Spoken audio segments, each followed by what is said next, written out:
listening to Miller and Moulton, exclusively on the Florida Sports Network. And now, here's Mark Miller and David Moulton. Top of the morning to you. How the heck are you, Miller and Moulton, on this Monday? Hope you had a great weekend. It's a big week. Big week in this state. Summer's just about over, baby. Get back into the grind, the school grind. Miller and Moulton, the Florida Sports Network, floridasportsnetwork.com. It's a big week for us as well with our Fantasy Football Summit Thursday night. How are you? I'm good.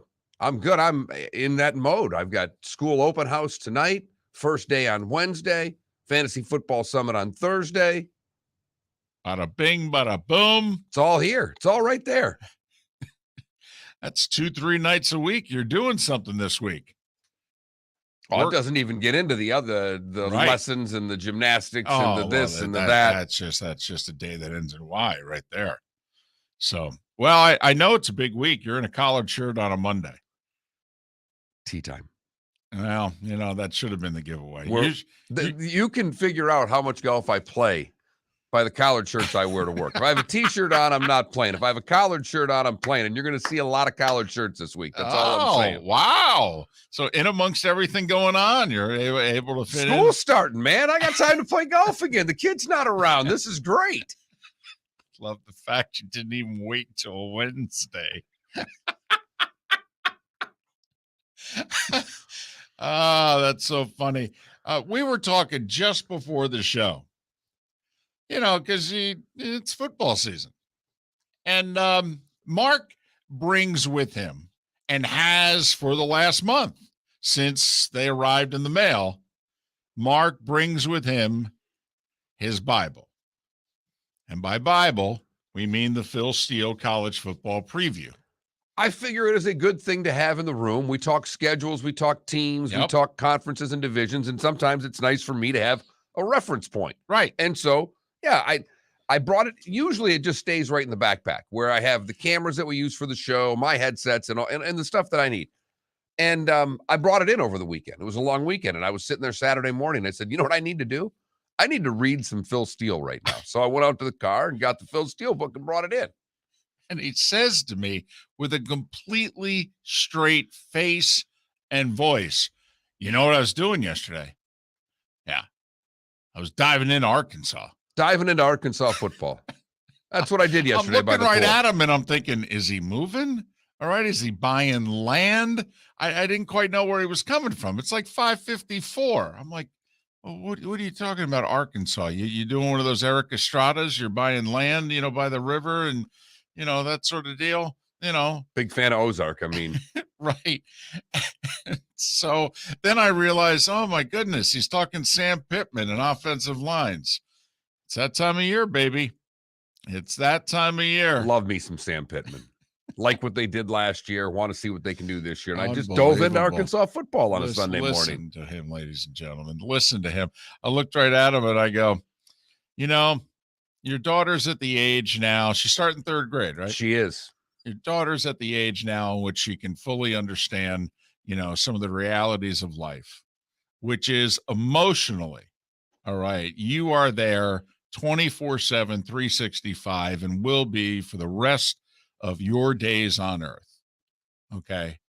And I think she already knows that. But I think this is maybe the year where she's now old enough to take in certain things in which she and other kids her age begin to realize that physically paying attention, dad's here about 7-8 months a year. Yeah, and I mean, you throw hockey playoffs in there, you can lose a month there too. Well, I mean, for certain families like ours, David, the hockey playoffs can also take another month away from parenting. The good news there is she's in bed for most of that.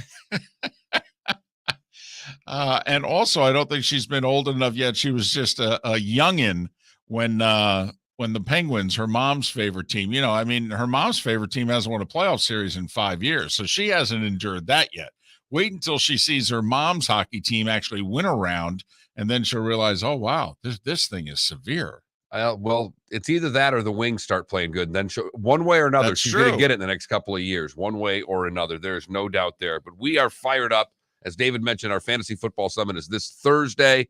Hoping to see you at Shoeless Joe Sports Cafe. If you have not signed up yet, go to floridasportsnetwork.com. Sign up now. Still spots available for Dr. Roto's Fantasy Football Summit, brought to you by Clutch Vodka this Thursday at Shoeless Joe's Sports Cafe. I'm going to have some. No. Yeah. Yeah. It's 2 blocks from my house. I understand. But I can walk on my elbows home from there if I need to. Oof. All right. I'll give it a try. With the PGA thing that Buck dragged me into 3 months ago. Oh, yeah, that's right. Okay, at the end of every day, all right, we had to do some tequila. And for those that don't know, I basically have not had any alcohol except for beer for 20 plus years now.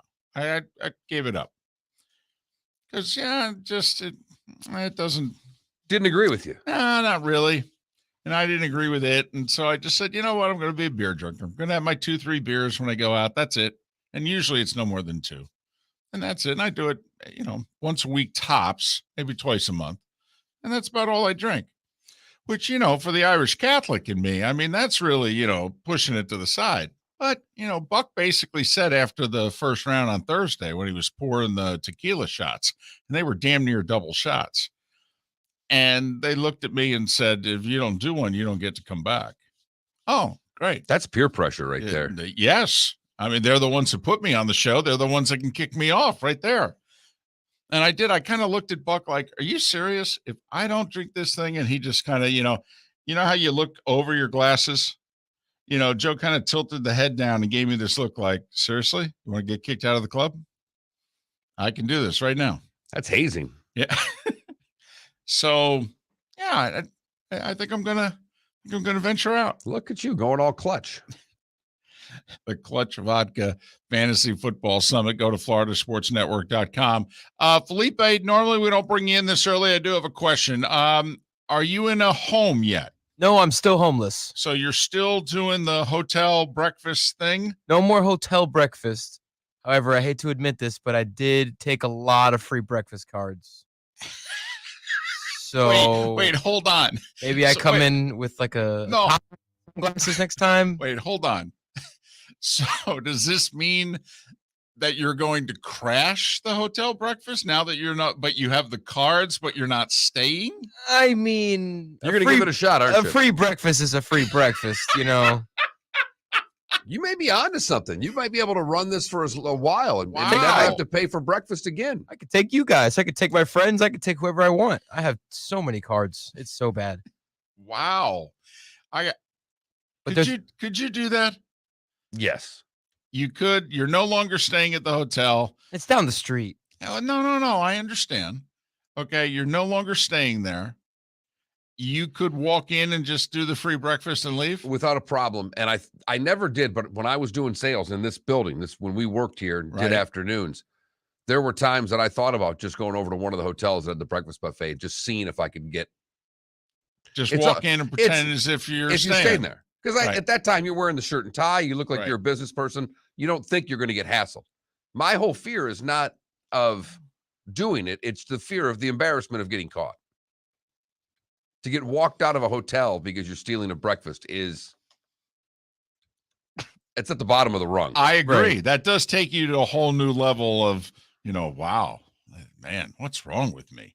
Did I really do that? But see, the obstacle here is that they recognized me because I went 5 days in a row. Well, but here's the thing. If they recognize you, they may think you're still staying, especially today, because in theory, the people working today didn't work the weekend. So for as far as they know, they saw you Friday, they see you again today, they think you're still staying. You could definitely get through all of this week without a problem. All of this week? Oh, yeah. Okay. If you think about it, if you can get through today, what's to prevent you from getting through the rest of the week? You're doing it at the same time you've been doing it. Right. They're expecting to see you then. You've got to have confidence. You got to walk, hey, and how you doing? Be friendly. You can't be putting your head down and just walk into the Frosted Flakes thinking, I might get caught. You have to go in like you own the place. Right. And you walk in, same people in theory you're going to see, and go, how you doing? All right. So second and last week here. All right. Anything new today? little conversation with him, pretend like you belong. Might slip her a few shekels. Hey, don't even have to. You do it on Friday. Yeah. Do it on Friday. Go, hey, thanks for being so nice to me. And then joke and say, hey, I even still have a couple cards left over. You may see me next week. Wink, wink, nod, nod. Right. Oh, that 'Cause they nice don't- young man. They don't care. It's not No. their hotel. Yeah. That's true. Johnny Mack in our Twitch chat room says you could bring a date. Ooh. Yeah, but then you get escorted out. That's even Yeah. far lower. I know. Then one of your friends might set you up. So you move in tomorrow, right? Tomorrow, right So after work. So this whole thing. Well, I just have a question then. If you're no longer in the hotel, where are you? I'm at my friend's house. So did your friend say I'll only take you for 1 or 2 nights? Why weren't you at your friend's house for the last 8 Because days? my friend's out of town, but his roommate is there. So the roommate wanted no part of you, but now that the friend's back, you can stay. No. The friend is not even there. I'm sleeping in his bed. Gotcha. So I'm just having awkward, interactions like, hey, how's it going? Yep. Hi. Yep. Maybe waking up at 5 a.m. So if you hear an alarm, just don't be alarmed. And yeah. We offered our places to him, didn't No. we? No, you didn't. No, I did. You did. I did 3 weeks ago. Okay, I said to you, I go, if you need a place to stay, let me know. I go, we have a spare bedroom. Well, It shows you how much that he listens to. I the two know. of us. He doesn't listen to us at all. What? He said right before the show, he Yep. go, man, yesterday was Nick Faldo's last day. Only brought it up 14 times in the last 2 weeks of Right, the show. since That's he why announced. that's why I didn't even respond to him when he said it. Right. No. Ladies and Like, I gentlemen, actually thought there was a time in which I thought Felipe was joking to bust our chops when he mentions basically what we did on the show and talks about it as if we've never said it.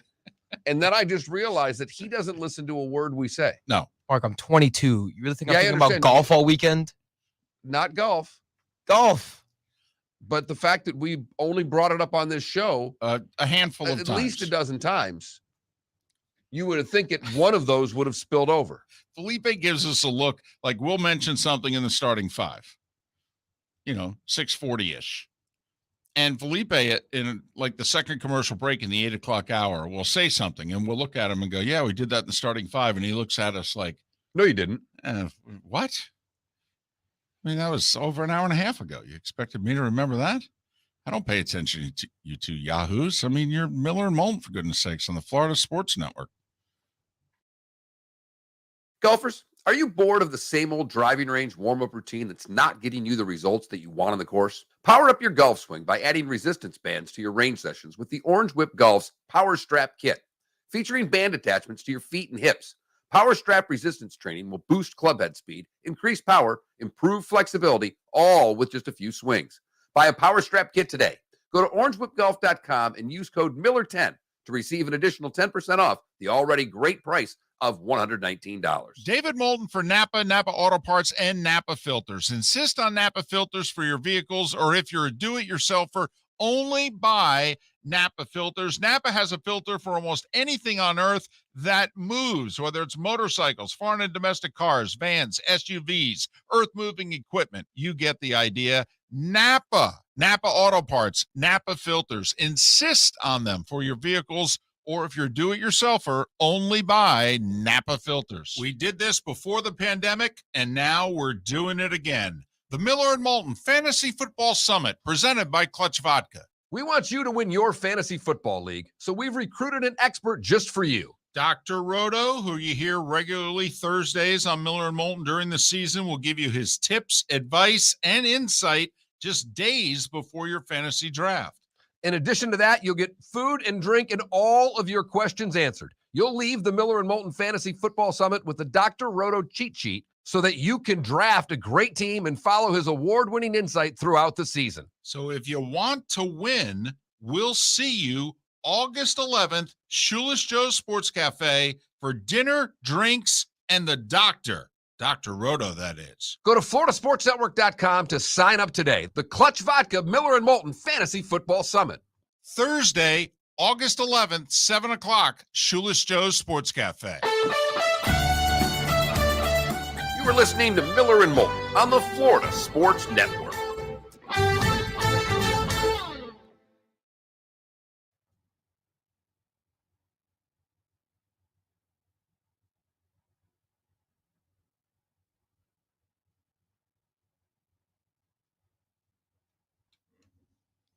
I'll be there, KW. You know, I play fantasy football too.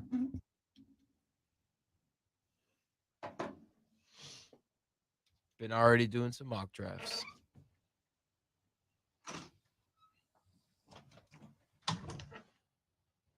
Breakfast, Bronco, date morning. Yeah, I'll just park the Bronco next to the buffet. Just drive right into the lobby. Yep.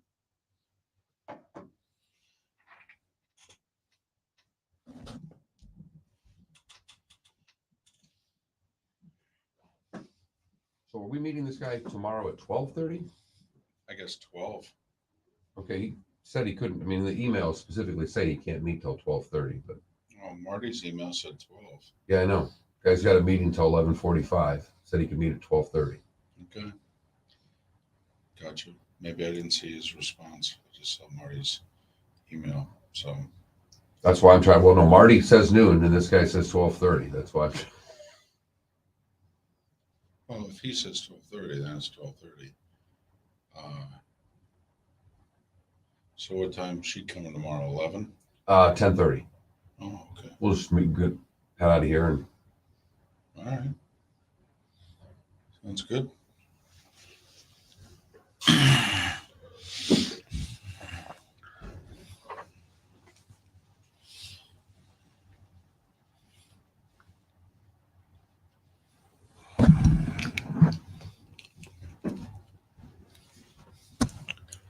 DC Philly's giving rides to all the female listeners. Right.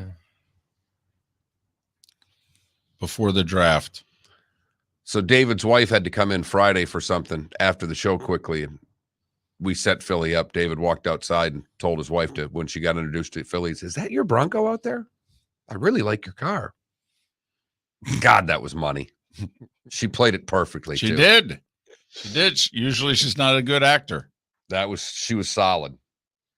I said to her, I go, 8 seconds. I need you for 8 seconds. He told you to say that. Took you a second. Hi. Is that your car out there? That's really nice. Well, DC, there's about, I mean, maybe 5 female listeners, so we can fit all them in the car. There you go. All of us together. At what point, what did we think we were up to? Like 13? No, well, you used to give them numbers when you did just afternoons before me. Well, that doesn't include my demo, which is the women 60 plus. True. And I'm not talking about now when I'm 56. I'm talking about when I was like 46. Mark goes, boy, you are a big hit with this. Because we went to the casino. And they loved you. Unbelievable. All the one-armed bandits there. Mark just shook his head and goes, well, now we know why we keep you around. Did you see the Blue Jays Twins end? Yeah. I thought it was the right call. No. No? No. I disagree. And I'm a catcher. I totally disagree. No. Okay, come on. The guy had to leap to catch it. I mean, what's he supposed to do? Come down and spread his legs? I mean, you know, come on. It was a baseball play. Yeah. Thank you. It was a baseball play. It was sorry. Tough. It was tough. I'm sorry. Not only that, the ball beat him, for God's sakes. I mean, it's not like the runner was there and the catcher was blocking the plate waiting to receive the ball. I will say that was the part that I was skeptical about because the ball did beat him by a mile. But at the end of the day, there was a complete blockade from home plate. But then again, it's a baseball play. Actually, but see, it wasn't. I mean, he was damn near safe anyway.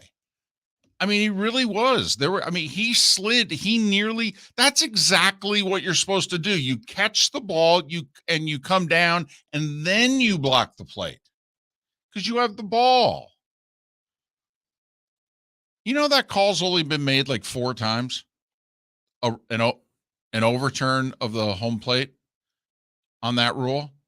And see, that to me shows that they got the call wrong because then it had to be egregious.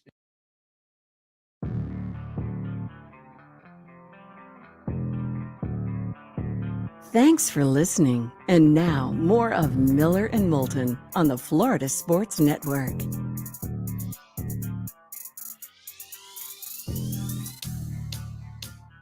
21 minutes past the hour. Miller and Moulton, Florida Sports Network.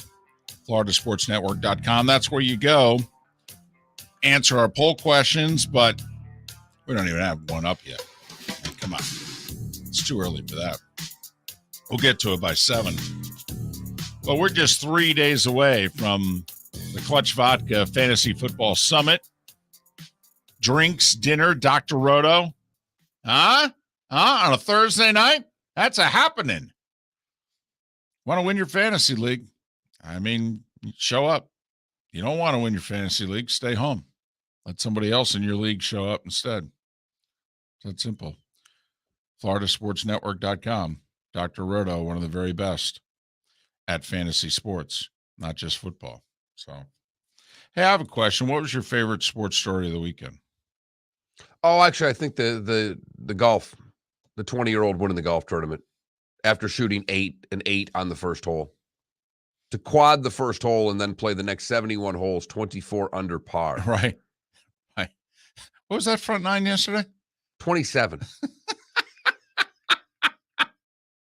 27. What, 6 birdies and an eagle? Mm-hmm. 27. It's a PGA Tour 9, too.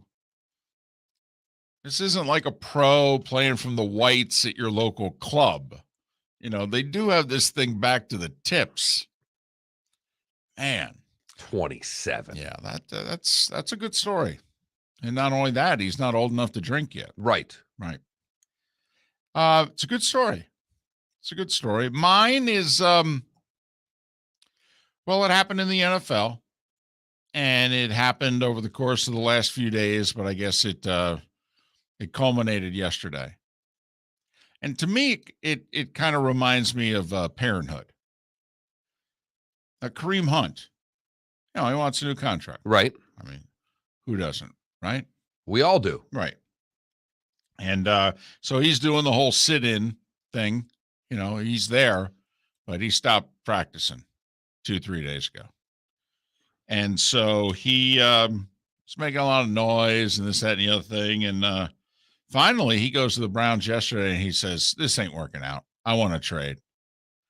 And that kind of reminds me of, when I was growing up with my mom. My mom had rules. And it was just the two of us, and she worked 2 or 3 jobs. And so there was not time for me to not follow the rules. I mean, we had to. Did you ever ask to get traded? Okay. Not traded, but close. I mean, there were times in which I just wanted to do things. We need to change things. I've played by your rules, like Kareem Hunt's entering the final year of a contract. They were entering my senior year of high school. I said, basically, listen, come on. It's enough of this. It's a year away from free agency. We all know what's going to happen in a year. So how about we just loosen things up now? And my mom was Cleveland Browns. And she just said, no. And I reacted kind of like Kareem Hunt. I basically requested a trade. I was like, well, can I live elsewhere? Can I stay with the grandparents? And the problem was I wasn't old enough to drive yet. I was like the youngest kid in my senior class. So I wasn't old enough to drive till, almost Christmas. So I couldn't go live with my grandparents if I wanted to, because I couldn't drive myself to school. And I kind of feel that that's where we are with Kareem Hunt here. He requested a trade. Yeah, and they don't care. And they just said no. And they just went on their merry way. I will say he's the backup, and he's making $6 million a year. I don't know about you, Mark. I got to admit, I think I'm on the Browns side. I'm definitely on the Browns side. I mean, he rushed for under 400 yards last year and 5 touchdowns. I know he catches the ball and what have you, but I mean, they got Nick Chubb. And for that matter, they got Dernish Johnson's their third string tailback who could start for 12 teams in this league. Easy. I think he just figured out this suspension thing starting to nag on him. Right. So, they're not giving him a contract extension. And, it's kind of like my mom not renegotiating. She's like, no, you can go wherever you're going to go in a year. But until then, No, you're playing a final year of your contract, son. You're going to play under the terms as we agreed upon. And by we, I mean me. So that was my favorite story of the weekend. I think Kareem Hunt's entering his senior year of high school, and things are getting a little tense in the household, and he wants mom and or dad to loosen things up a little bit. And they're like, and to me, he's got two siblings. He's got Nick Chubb, right, the older child, the favorite child, even though I'm an only child and my mom's an only child. And, supposedly, that doesn't happen. But I've been told by people who actually have brothers and sisters that, that does happen. That there's a favorite? Right. And so, Nick Chubb's the favorite. But I also get the sense that Dearness Johnson is number 2. Well, I was going to tell you that Chubbs might not be the favorite. We just understand he's the best. Dearness Johnson might be he's the youngest. He's the baby. Right. It could be Eli. Mom likes him a lot. Right. Mom likes Eli. Right. Right. But either way. Yeah, he's the middle child. Either way, Kareem's not in the best position right now, Dave. No, I don't think he is. Got the one who's older than you, who's already done what you're hoping to do. And quite frankly, we think he does it better. Right. And then there's potential. And we love him. He's so cute. And potential is cute, David. There's no doubt there. So, yes, Kareem Hunt did not have a successful weekend trying to manipulate the Cleveland Browns to give him a new contract and then trying to trade him. That's kind of how I look at the story. It could be a little quirky the way I look at it, but I just feel as if he's the middle child. And they're basically like, listen, we're going to tolerate you until we send you off to college. And at which, at that point, hey, fine. You want to be on your own? You're on your own. Doesn't matter to me. I'm still going to have a little bit of time with Dearness Johnson here. And besides, he's my favorite. And the oldest one's a star. So, you do what you got to do. Let us know if you need meal money or what have you. Or, hey, if you want to just go out on your own, you're old enough. You can do your own thing. So that's your take on Kareem Hunt. Yeah, he's entering the senior year of high school and wants mom to give him new rules. Think about it. He huffed and he puffed. He's been doing this sit-in for 2-3 days. I'm not going to practice till I get a new deal. And in the final year of the contract, I'm not going to play. I need a new deal. Think about this, too. Who has more money under the cap than any other team in the league? Who could give him a new contract if they wanted to? Yes. It's the Cleveland Browns without any problem whatsoever. They want to throw a few million at him right now. They could do it with ease. Yes. I mean, $48 million under the cap. $48 million. There's only one team that has a little more than $20 million available under the cap. That's how much cap room they have. There's not a deal they can't do. We talked about this. They could trade for Jimmy G, take on his full salary. They could sign Ndamukong Suh, pay him 8 to 10, what he's been getting from Tampa Bay. They'd still have $16 million left. Is one of the best RB2s in the league worth $10 million a year? No, absolutely not. 386 yards rushing last year, 5 touchdowns, $6 million. It's a fair contract. Don't you consider that fair? Absolutely. $6 million? No, that's fair. Yeah, that's a good wage for an RB2. Damn, it's not a bad wage for an RB1. Thank you very much. If you're in a platoon, if you know what I mean. Right. I mean, it's not like he's Nick Chubb. He's not the oldest. Look at that fine young man there. Look at him. And then you got it's middle child syndrome, David. Right. From what I understand, they have a tough go of it. I think we've seen it play out. And think about how cold it was too. He threw his 3-day tantrum. I'm not practicing this. He goes in Sunday morning. Fine. Then you know what? I want to trade. They go, no, get back to practice. Shut up. I don't know. I can relate.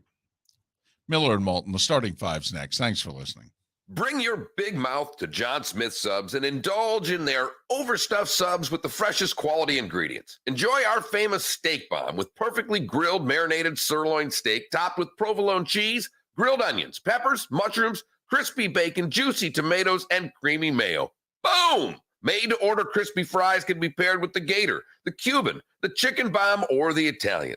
Love local. Eat delicious with John Smith Subs. Find a John Smith Subs location near you today. David Moulton for Napa, Napa Auto Parts, and Napa Filters. Insist on Napa filters for your vehicles, or if you're a do-it-yourselfer, only buy Napa filters. Napa has a filter for almost anything on earth that moves, whether it's motorcycles, foreign and domestic cars, vans, SUVs, earth-moving equipment. You get the idea. Napa Auto Parts, Napa filters. Insist on them for your vehicles, or if you're do-it-yourselfer, only buy Napa filters. Golfers, are you bored of the same old driving range warm-up routine that's not getting you the results that you want on the course? Power up your golf swing by adding resistance bands to your range sessions with the Orange Whip Golf's Power Strap Kit.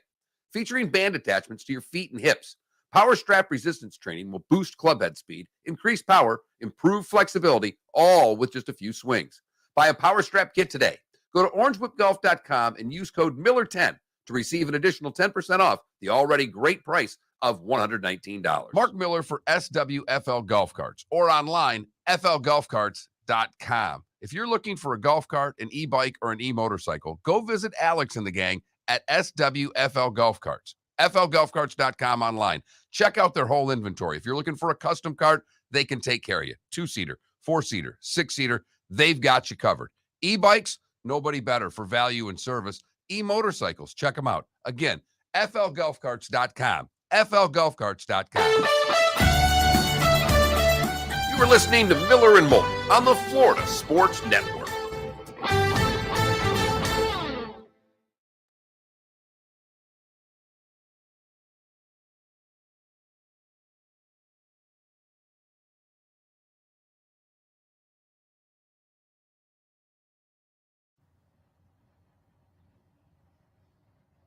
Super 70s just tweeted out a picture of Milt Wilcox. 1984, 33 starts, no complete games, major league record. It's 38 years later. They're all Milt Wilcox. Wow. That's a good one.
All right, I'm trying not to be a jerk here. A 15-minute highlight video of each soccer match? Yeah. 15 minutes? You can put together a 15-minute highlight package? They do it for hockey. They do it of for a all sports now. That's what YouTube does. I understand, but I mean, you know the point I'm trying to make. You can really put together a highlight package. That's 15 minutes worth for a soccer match? Penalties, yellow cards, corners. I don't know. It's not necessarily I think that's working fun. pretty hard. It is hard. No, I'm just, I mean, I understand what you're saying, though.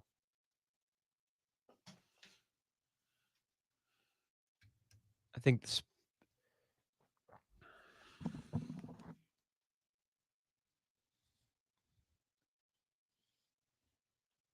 trying to get him, Heidi's dad. He's been before. He was in our first act.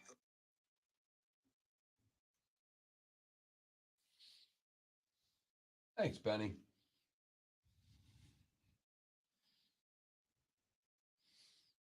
Yeah, we did have a good week last week, Benny. Thanks. He lives in Gainesville, too. Michael Collins.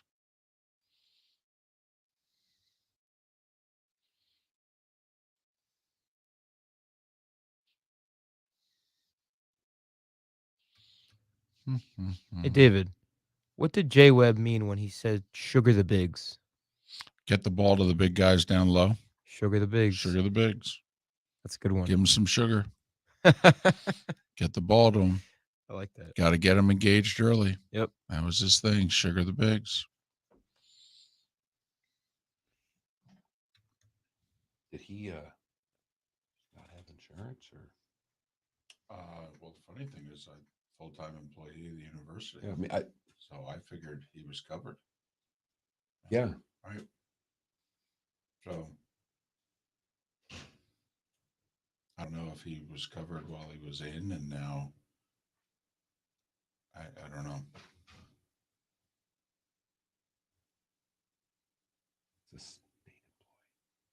Right, for a long time. Unless he wasn't, at the end full time. 10 seconds. I don't know.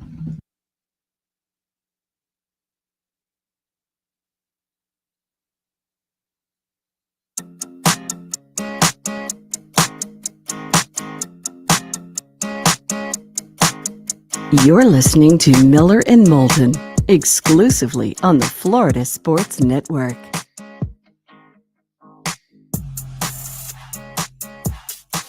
"22 minutes before the hour, Miller and Moulton, Florida Sports Network, floridasportsnetwork.com. Go to the website, sign up for the Clutch Vodka Fantasy Football Summit Thursday night. It's in Fort Myers. It's at Shoeless Joe's Sports Cafe, which is part of a Crown Plaza, which is in the Bell Tower Shops. And it's not just if you're in Naples or Port Charlotte. I got to be honest. You live in Venice, I'd drive down for this. I mean, fantasy football is a big deal, and to many of you it is. And the price point we have this at may make you think that it's not as good of an event as it should be. But let me tell you, what you're getting here is a deal.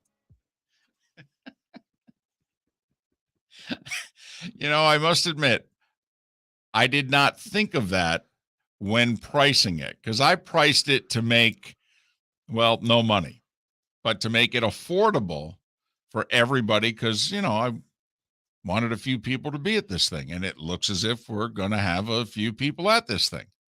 It's going to be a successful event, just not financially. Someone reached out to me on email on Friday and was willing to donate money to the Fantasy Football Summit so that I didn't have to come off my hip and pay for it. And I refused to accept it. Going to have to come off your hip. We will. Oh, no. I think we have $2.68 per person. All right. Extra right now to negotiate with. I hope you're right. I don't think you are. Okay. No, that's including Eventbrite taking their cut. Right. What about tax and tip? Okay. Well, I will say tip I was thinking about. I'm hoping that, everybody that gets their thing, they'll throw a few shekels down. Plus. But like I told you, you won't have to come off your hip. Oh, see, that's where. No. I'll cover if we're short. It just for the story. No, I won't let you just for the story. No. But you better beat me there Thursday, even though you live really close. I'll be there early. Well, that's the other thing. If you've already bought a ticket, you can get there as early as 6. I mean, think about it, because then you could have your food and you could have a drink, maybe a Clutch vodka, and get ready for the event, which is going to start at 7. I mean, Dr. Roto's got a life. He's got things to do. This thing's going to start. It's like a baseball game. 7 o'clock means 7:05. There you go. Let's go.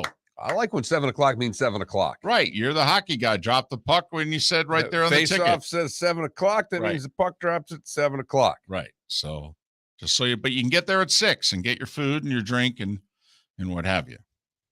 But I did not take that into account. That also, actually, if you add a few shekels onto it, it makes the event seem bigger and better than it is.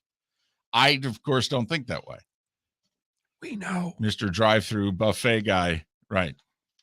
So next time, and of course, you're not going to let me ever put an event together again. So this will be my swan song, but It's a great event. But in theory, next time I'll throw a few shekels onto it and make it seem like a bigger deal.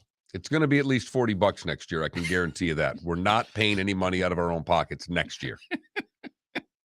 DC saying the Friday show is going to be must listen.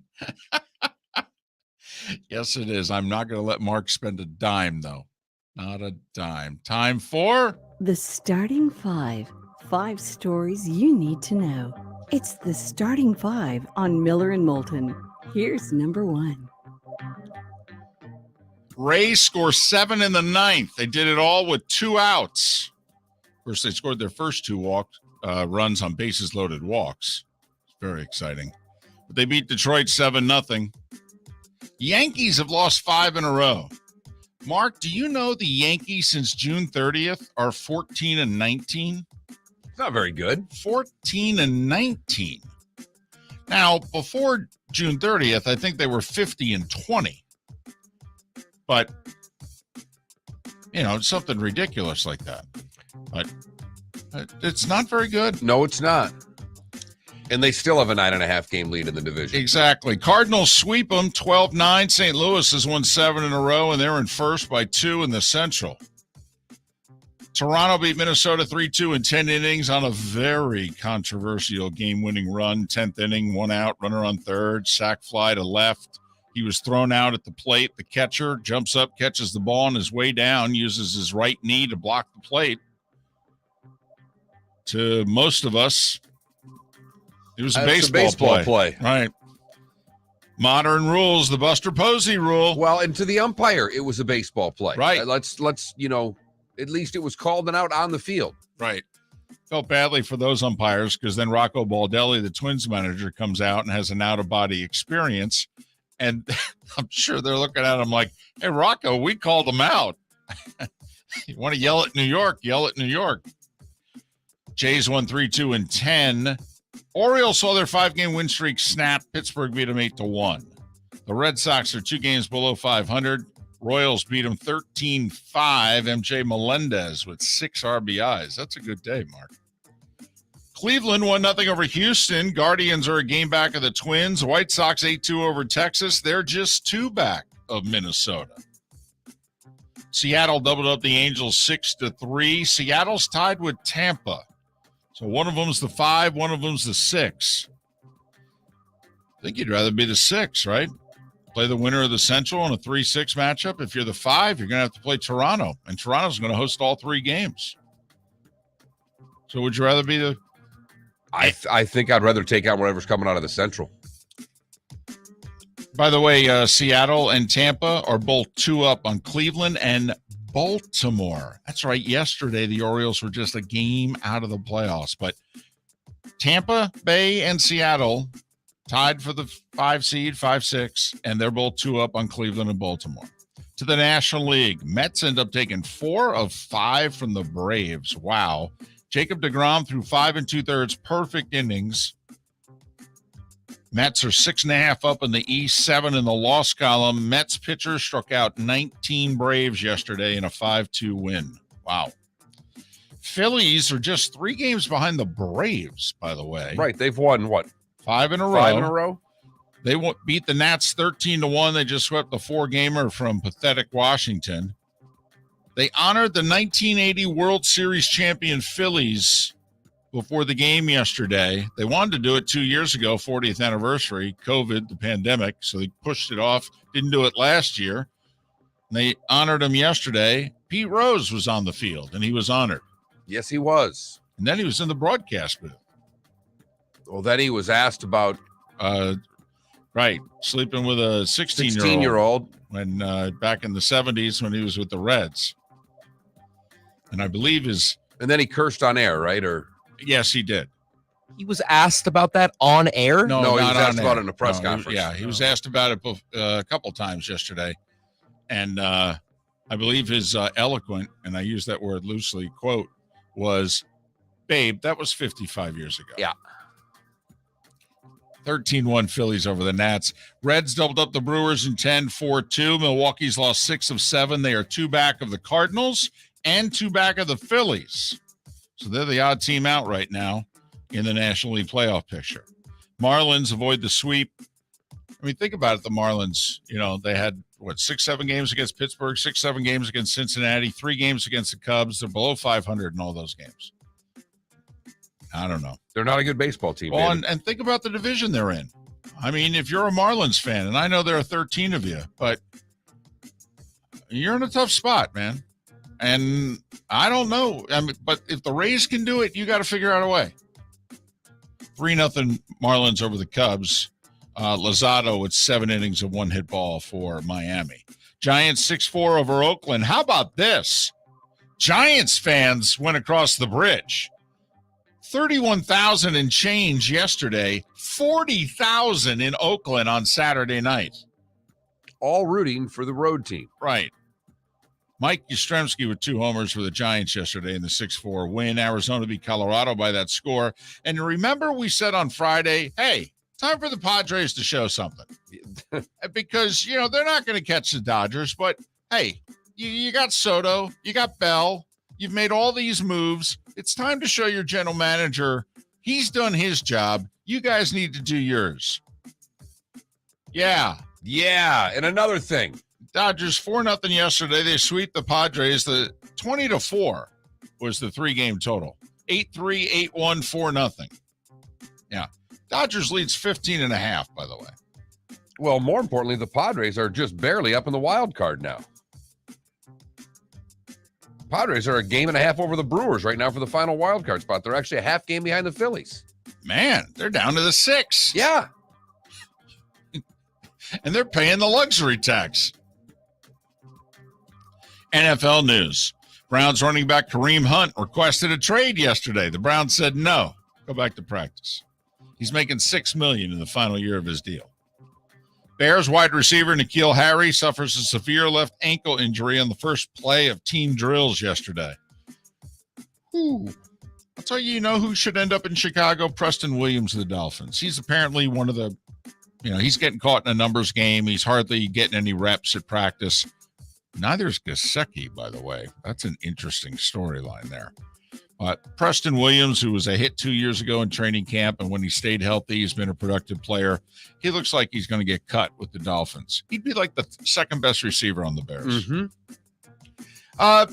Matt Rule of the Carolina Panthers said, listen, I am not going to make a decision as to who the quarterback is until at least after our second preseason game, which is a week from Saturday against the Patriots. Okay? All right? Enough already. And I may wait even longer. Okay, Matt, we were just asking. Not in college anymore, Matt. Just name a starting quarterback and move on. We all know it's going to be Baker Mayfield. Was a big weekend in the NFL, Hall of Fame weekend. Bryant Young, Tony Baselli, Leroy Butler, Richard Seymour, and the first ever official Art McNally, along with Dick Vermeil and the late Cliff Branch and the late Sam Mills. We had Cliff Branch on the show the final year of his life. It's a bummer that he didn't get to see yesterday. Seymour, in his speech, by the way, was talking about, them winning the Super Bowls and what have you. He said, and we're able to do it with a young quarterback.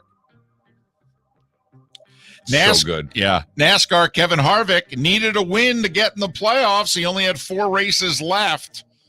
Well, he snapped his 65 race drought by winning for the 6th time at Michigan. His 59th career win, by the way. Bubba Wallace finished second, his best ever finish. He's had like 4 straight top 10s. Right, he had the pole and finished second, so a great week for him. But now we have 15 of the 16 playoff spots taken by winners. And 3 races left, and here's the deal. If 2 more people haven't won a race, all right, win races, then they're going to have to knock out somebody who's won a race, and they're going by the points. Right now, it's the 15 race winners and Ryan Blaney, who's second overall in points. That would be the 16 drivers in the playoffs. Martin Truex Jr. is 4th in the points. but he's out right now because he doesn't have a win. Ashley Buhai. By the way, I love that.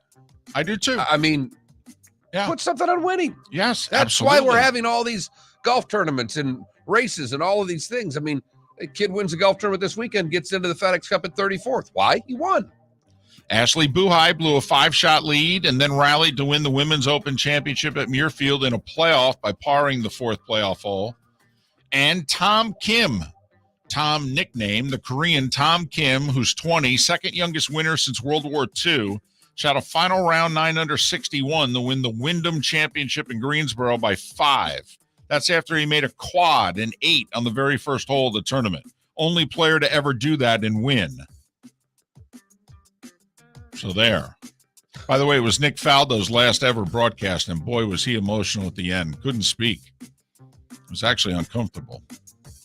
And finally, Sue Bird's final home regular season game. How beloved is she in Seattle? They had 18,100 on hand for her final regular season home game. Sue Bird retiring at 40. And that was the Starting Five every weekday morning at this time on Miller and Moulton.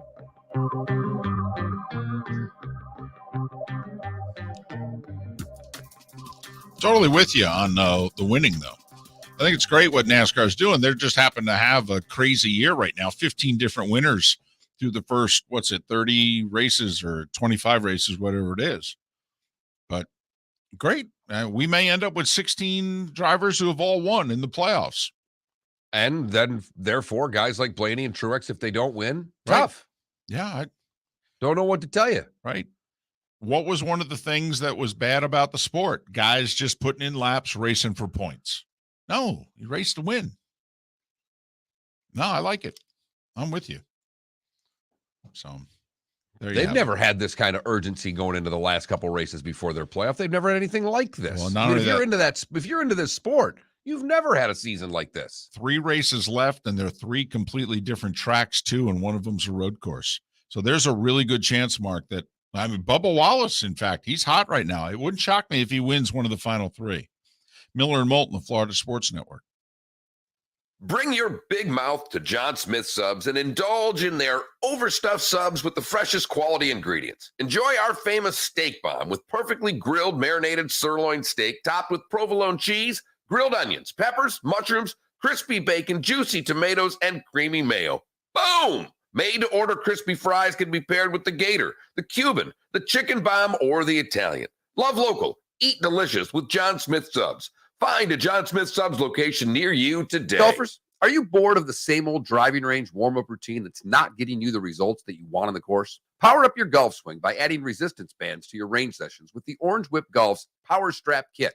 Featuring band attachments to your feet and hips, Power Strap resistance training will boost clubhead speed, increase power, improve flexibility, all with just a few swings. Buy a Power Strap Kit today. Go to orangewhipgolf.com and use code Miller10 to receive an additional 10% off the already great price of $119. We did this before the pandemic, and now we're doing it again. The Miller and Moulton Fantasy Football Summit, presented by Clutch Vodka. We want you to win your fantasy football league, so we've recruited an expert just for you. Dr. Roto, who you hear regularly Thursdays on Miller and Moulton during the season, will give you his tips, advice, and insight just days before your fantasy draft.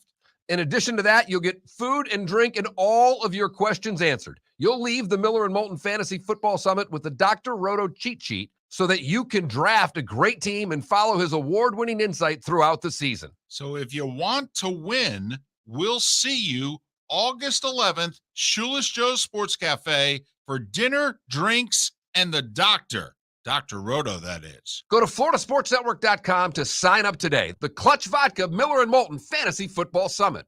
Thursday, August 11th, 7 o'clock, Shoeless Joe's Sports Cafe. David Moulton for Napa, Napa Auto Parts, and Napa Filters. Insist on Napa Filters for your vehicles, or if you're a do-it-yourselfer, only buy Napa Filters. Napa has a filter for almost anything on earth that moves, whether it's motorcycles, foreign and domestic cars, vans, SUVs, earth-moving equipment. You get the idea. Napa Auto Parts, Napa Filters. Insist on them for your vehicles Or if you're a do-it-yourselfer, only buy Napa filters. Golfers, are you bored of the same old driving range warm-up routine that's not getting you the results that you want on the course? Power up your golf swing by adding resistance bands to your range sessions with the Orange Whip Golf's Power Strap Kit.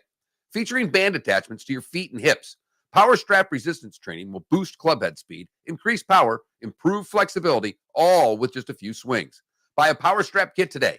Go to orangewhipgolf.com and use code Miller10 to receive an additional 10% off the already great price of $119.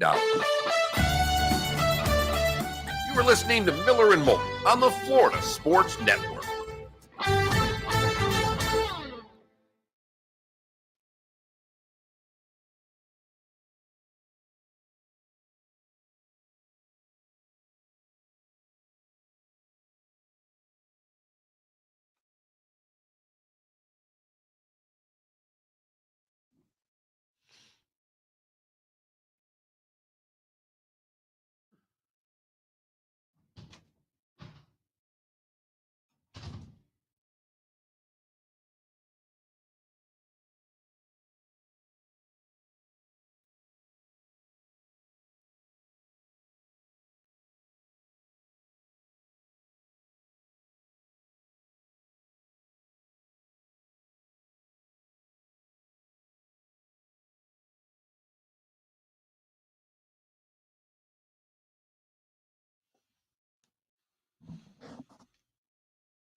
Poll question thoughts?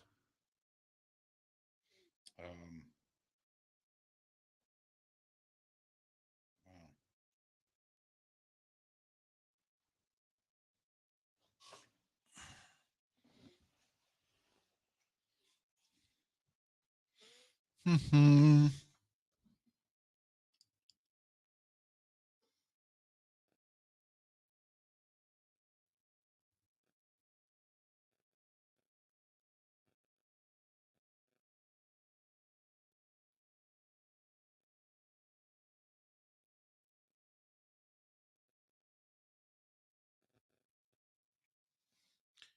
Do you want to ask if, like coming off of the Pro Football Hall of Fame weekend, do you want to ask if someone is a Hall of Famer? Like, Zach Thomas? yeah, that's kind of what I was thinking.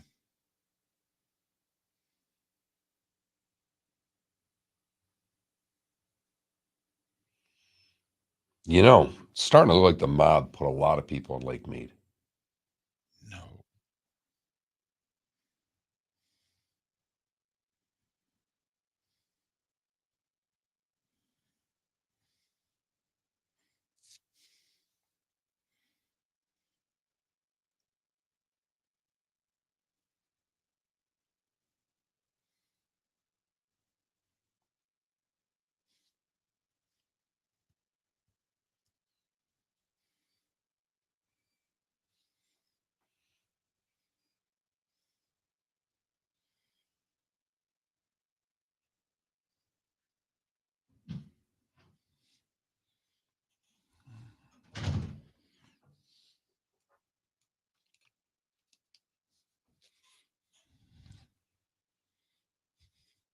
No, Adam. Faldo's done. He's going to, where is it, Montana?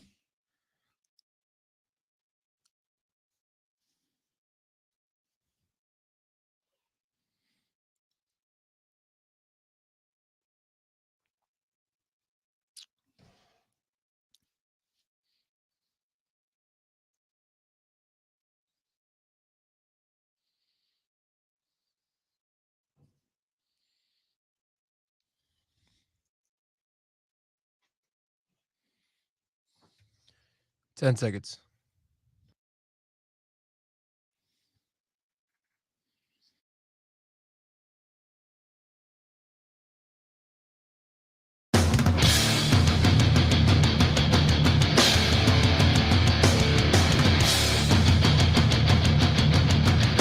You are listening to Miller and Moulton, exclusively on the Florida Sports Network.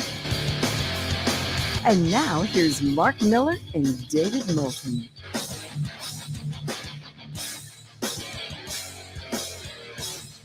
Hour number 2 of Miller and Moulton on this Monday. Hope you had a great weekend, and thanks for starting your week off with us here on the Florida Sports Network, floridasportsnetwork.com. All right, it was Pro Football Hall of Fame weekend, and you know how into the halls of fame I am. I know. And the voting and who should be in and this, that, and the other thing. Did you watch all the speeches? I didn't watch any. I listened to some driving around this weekend and saw a bit, apparently everybody kept pretty much to the 6-7 minute deal except for Vermeil, who went 20. There's a surprise. Yeah. I don't know if he cried or not, but He had to. I'm guessing, but apparently he went 20. Thanked everybody under the sun and said, I wish I could thank more. He did, however, at one point in his speech say, and, if I'm a Hall of Famer, then, and he starts rattling off coaches, and he rattles off Dan Reeves and Marty Schottenheimer and Mike Holmgren and Mike Shanahan. And I think he even mentioned one more. And he said, and trust me, if you guys think I'm a Hall of Famer, then they're Hall of Famers. Good for him. Yes, I agree. And just on that note, like Vermeil to me, all right, I'm going to go down a road which is going to get me in a lot of trouble. Apparently the standard now is if you're a good regular season coach, if you average 10 wins a year for roughly 15 years, and you get to 2 Super Bowls winning 1, you're a Hall of Fame coach. I mean, that's Bill Cowher. Right. That's not to bring up a Hall of Fame that no one cares about, but we always end up referencing the LPGA Hall of Fame. Right. Because there's a set criteria. Points. You have to get a certain number of points to get in. That's it. Right. That's it. And it looks as if there's a benchmark now for coaches Right. in the Pro Football Hall of Fame. Right. It's roughly 10 wins a year for 15 years minimum. Because Cowher, I think 15 years, I think he had a $149 regular season wins and went to, 6 AFC championship games, won the 2, and then won the 1 Super Bowl. And so Bill Cowher's Hall of Famer. Okay. That's apparently your minimum standard. You've got to reach that. Vermeil's an interesting thing. He took 3 teams to the playoffs, Eagles, Rams, Chiefs, got to 2 Super Bowls, 1 with Philly, 1 with the Rams, won the 1 with the Rams. Okay. Now, I don't think Dick's regular season record meets the 10 wins a year for 15 years, though. In fact, I don't even know if Dick was a head coach in the NFL for 15 years, to be honest. He did, I think, 6 with the Eagles, 3 with the Rams. I think Dick was like a head coach in the league for like 12 years. Yeah, he was. His career record is nothing right. I mean, spectacular. I mean, I got to, be honest. When Dick Vermeil got in the Hall of Fame, I went, wow, really? Because if Dick Vermeil's in, then everybody he just mentioned, I mean, Dan Reeves and Marty Schottenheimer each have 200 wins if you count playoffs. And, Mike Shanahan, obviously, the 2 Super Bowl wins. And I think Mike's got roughly 150 wins or what have you. And then you go Mike Holmgren, who took 2 different teams, winning 1. Well, you figure if Vermeil's in and Cowher's in, Mike Holmgren's got to get in, right? I mean, don't you think Tom Coughlin has won 2 Super Bowls? I mean, I would think if Cowher's in and Vermeil's in, then the 5 or 6 we mentioned have got to get in, right? By the way, Vermeil's career record is 120 and 109. Took 3 different teams to the playoffs, 2 to the Super Bowl, 1. Right. I, quite frankly, was surprised. I'll say this, and I know, especially when someone is no longer with us, I was surprised Sam Mills got in the Hall of Fame.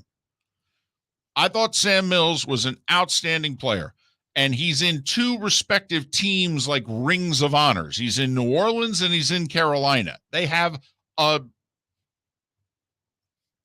statue of Sam Mills out in front of Panther Stadium. I mean, he's that beloved in Carolina. Great.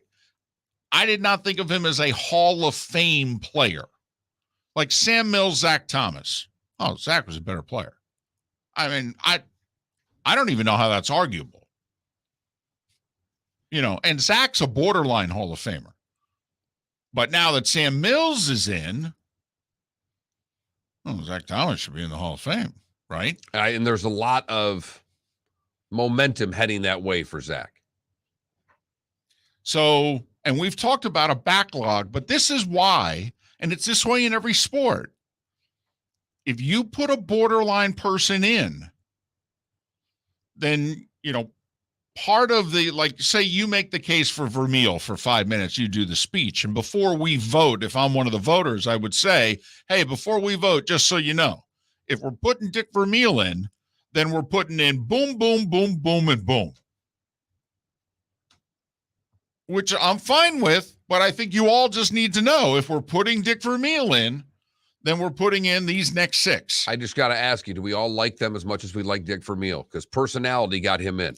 Well, and I think broadcasting also helped. I do. And yeah, everybody loves Dick. Hell, we've had Dick on this. Dick's great. He's a very nice person. I think he belongs in the Eagles Ring of Honor. I do, and they love him in Philadelphia. He's still on billboards in Philly selling stuff. Absolutely love him. Hasn't coached there in 40 years. Love him. But so just to look ahead very quickly, next year, first-time eligibles. And remember, they only get 5 of these. Right. Darrelle Revis. That's walking in. Dwight Freeney. Wow. How do you 125 sacks? Right. Okay. Joe Thomas. He's okay. walks in. Well, there's 3. We only got 2 spots left. We brought up 2 of the guys, Zach Thomas, Torrey Holt, 2 of the guys left out. That a lot of people are like, they should be in the Hall of Fame. So, I mean, who else are you going to seriously consider here?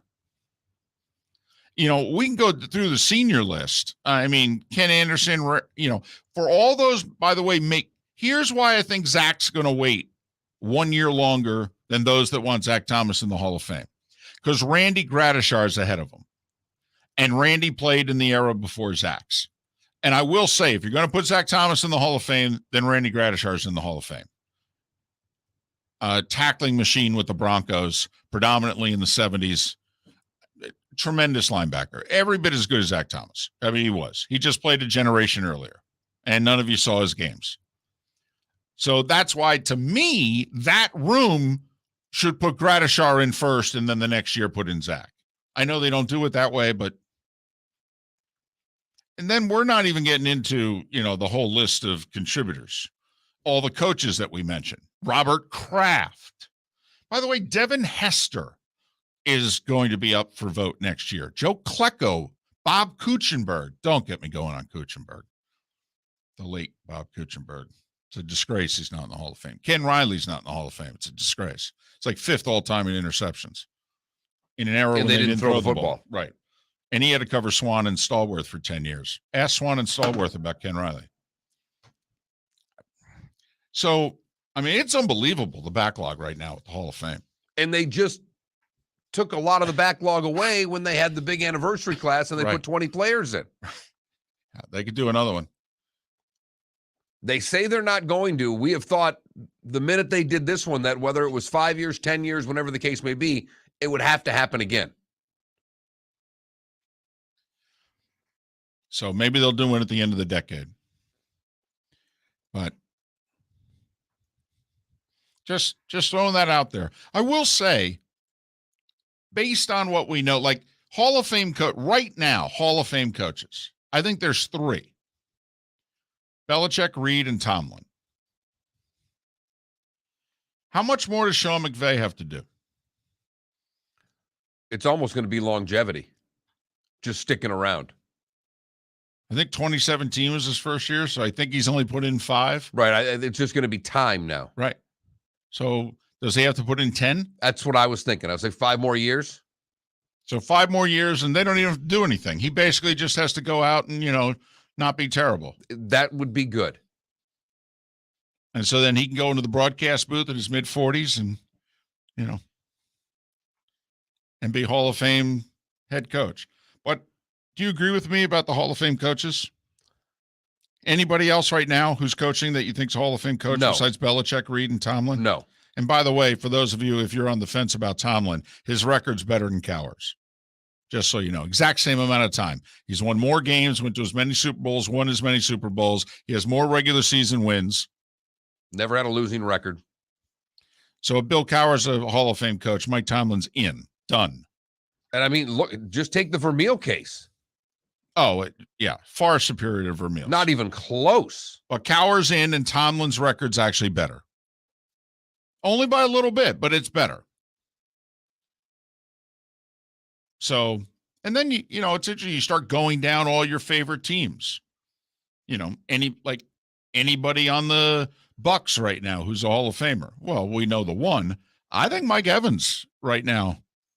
If Mike Evans doesn't fall off the face of the earth, I think Mike Evans is a Hall of Fame receiver. 7 straight 1,000-yard seasons. Isn't that a record? I think it is. Wow. I mean, Mike Evans. No, I know is he's amazing. He's really good. I mean, just in an era we have all these receivers, I don't necessarily think of him as a Hall of Fame receiver. Okay. And I will say that's going to be and it has been and will continue to be a very difficult position to judge because everybody's putting up numbers. By the way, someone brings up Pete Carroll. Is he a Hall of Famer? That's close. Now, based on the criteria, I think he'll get in.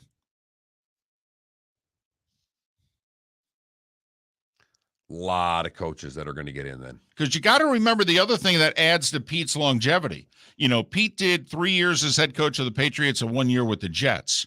Made the playoffs twice with the Patriots, by the way. So he's got 4 extra years on top of going to Seattle in, 2009? So Pete's actually been a head coach in the league for like 16 plus years.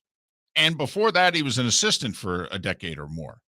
So Pete's NFL career is far longer than most people consider. Did you mention Andy Reid? Yes. Yeah. Belichick, Reid, and Tomlin, I think, are the slam dunks right now. Head coaches that are Hall of Famers. And Carroll's an interesting one. Probably gets in based on the criteria, right? Based on the criteria. Miller and Moulton. A story of getting fired and of forcing a resignation is next. Miller and Moulton, the Florida Sports Network. We did this before the pandemic, and now we're doing it again. The Miller and Moulton Fantasy Football Summit, presented by Clutch Vodka. We want you to win your fantasy football league, so we've recruited an expert just for you. Dr. Roto, who you hear regularly Thursdays on Miller and Moulton during the season, will give you his tips, advice, and insight just days before your fantasy draft. In addition to that, you'll get food and drink and all of your questions answered. You'll leave the Miller and Moulton Fantasy Football Summit with the Dr. Roto cheat sheet so that you can draft a great team and follow his award-winning insight throughout the season. So if you want to win, we'll see you August 11th, Shoeless Joe's Sports Cafe for dinner, drinks, and the doctor. Dr. Roto, that is. Go to floridasportsnetwork.com to sign up today. The Clutch Vodka Miller and Moulton Fantasy Football Summit. Thursday, August 11th, 7 o'clock, Shoeless Joe's Sports Cafe. Golfers, are you bored of the same old driving range warm-up routine that's not getting you the results that you want on the course? Power up your golf swing by adding resistance bands to your range sessions with the Orange Whip Golf's Power Strap Kit. Featuring band attachments to your feet and hips, Power Strap resistance training will boost clubhead speed, increase power, improve flexibility, all with just a few swings. Buy a Power Strap Kit today. Go to orangewhipgolf.com and use code Miller10 to receive an additional 10% off the already great price of $119. Mark Miller for SWFL Golf Carts or online, flgolfcarts.com. If you're looking for a golf cart, an e-bike, or an e-motorcycle, go visit Alex and the gang at SWFL Golf Carts. flgolfcarts.com online. Check out their whole inventory. If you're looking for a custom cart, they can take care of you. 2-seater, 4-seater, 6-seater, they've got you covered. E-bikes, nobody better for value and service. E-motorcycles, check them out. Again, flgolfcarts.com. flgolfcarts.com. You were listening to Miller and Moulton on the Florida Sports Network.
KW, Sean Payton's a fascinating case because also remember he was suspended for a season by the league.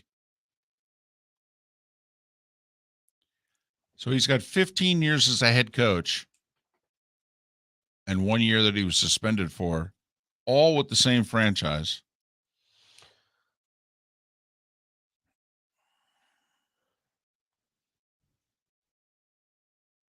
I gotta look that up.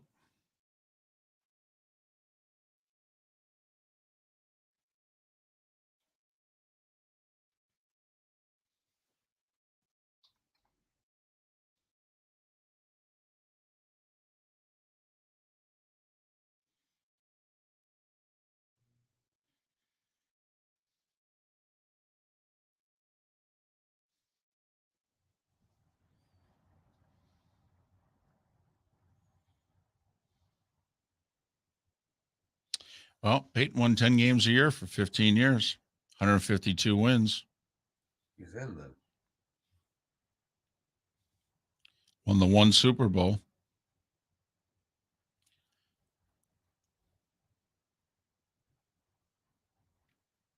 They lost the 06 championship game. They won the 09 championship game. He lost the championship game at home to the Rams.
I thought Baselli's speech was good. Adam, I thought Bryant Young's speech was good.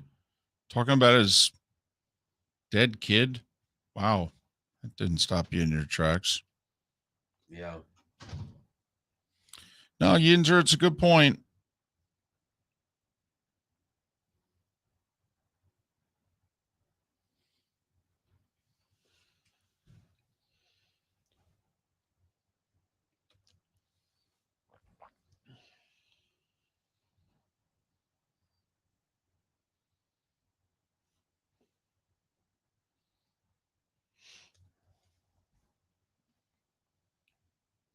Mark, you go to Three Oaks Park a lot, right? Yeah.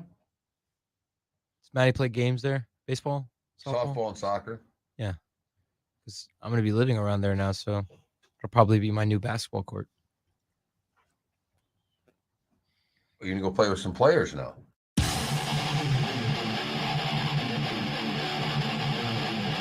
You're listening to Miller and Moulton, exclusively on the Florida Sports Network. 21 minutes past the hour. Miller and Moulton, Florida Sports Network, floridasportsnetwork.com. Go to floridasportsnetwork.com. Sign up for the Clutch Vodka Fantasy Football Summit Thursday night. Starts at 7 o'clock at the Crown Plaza. Shoeless Joe's Sports Cafe. If you've already purchased your spot, you can get there as early as 6. I mean, after all, you're getting food and drinks, so you might as well have some time to enjoy it. I think every time Roto says tight end, we have to do a shot of Clutch Vodka. Oh, damn. We should come up with a buzzword of some kind, though. That'd be a good thing to do. I mean, I can make it home. If you may need to push me in the right direction. Just give me Good enough. Push me to the north. But hope to see you. FloridaSportsNetwork.com at the Clutch Vodka Fantasy Football Summit. It is Thursday night, and there are still a few spots left. So sign up. We would love to have you and love to give you information to help you win your fantasy football league. Sean Payton was brought up during the break. Now, I know he's not coaching right now. He'll take a year or two off, whatever, and get back in it. Sean Payton, Hall of Famer, gut feeling, yes or no? Depends how it goes in Dallas.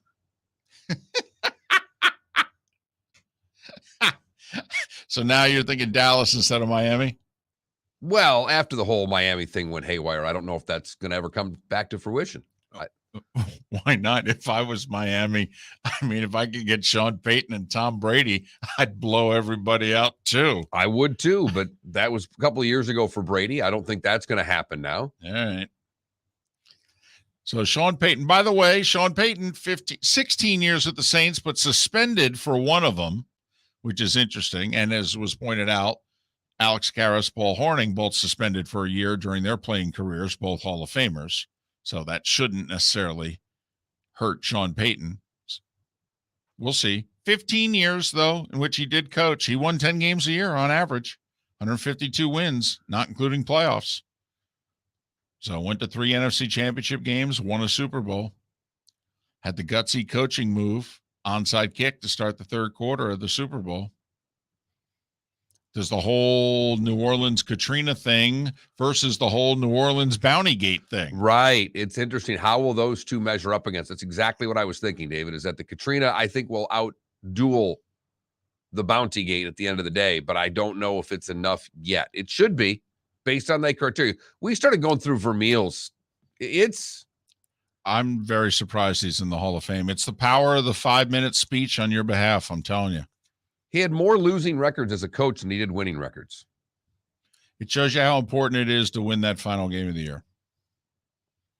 It does. It shows you how important that is. 120 and 109, you said, is his career record as a head coach? Yes. Got to the big game twice, won it once. So last night, David, a story came out after you and I, I'm sure, were asleep, because Cale Gundy, who was a receivers coach at Oklahoma, sent this tweet out at about 11:30 p.m. last night. He is a lifer in Norman. Played his college football there, basically never left. He is the brother of Mike Gundy, for the record. So let me get this straight. The one is the head coach at Oklahoma State, and the other is a lifer at Oklahoma. And in his resignation letter that he put on Twitter, he explained what happened.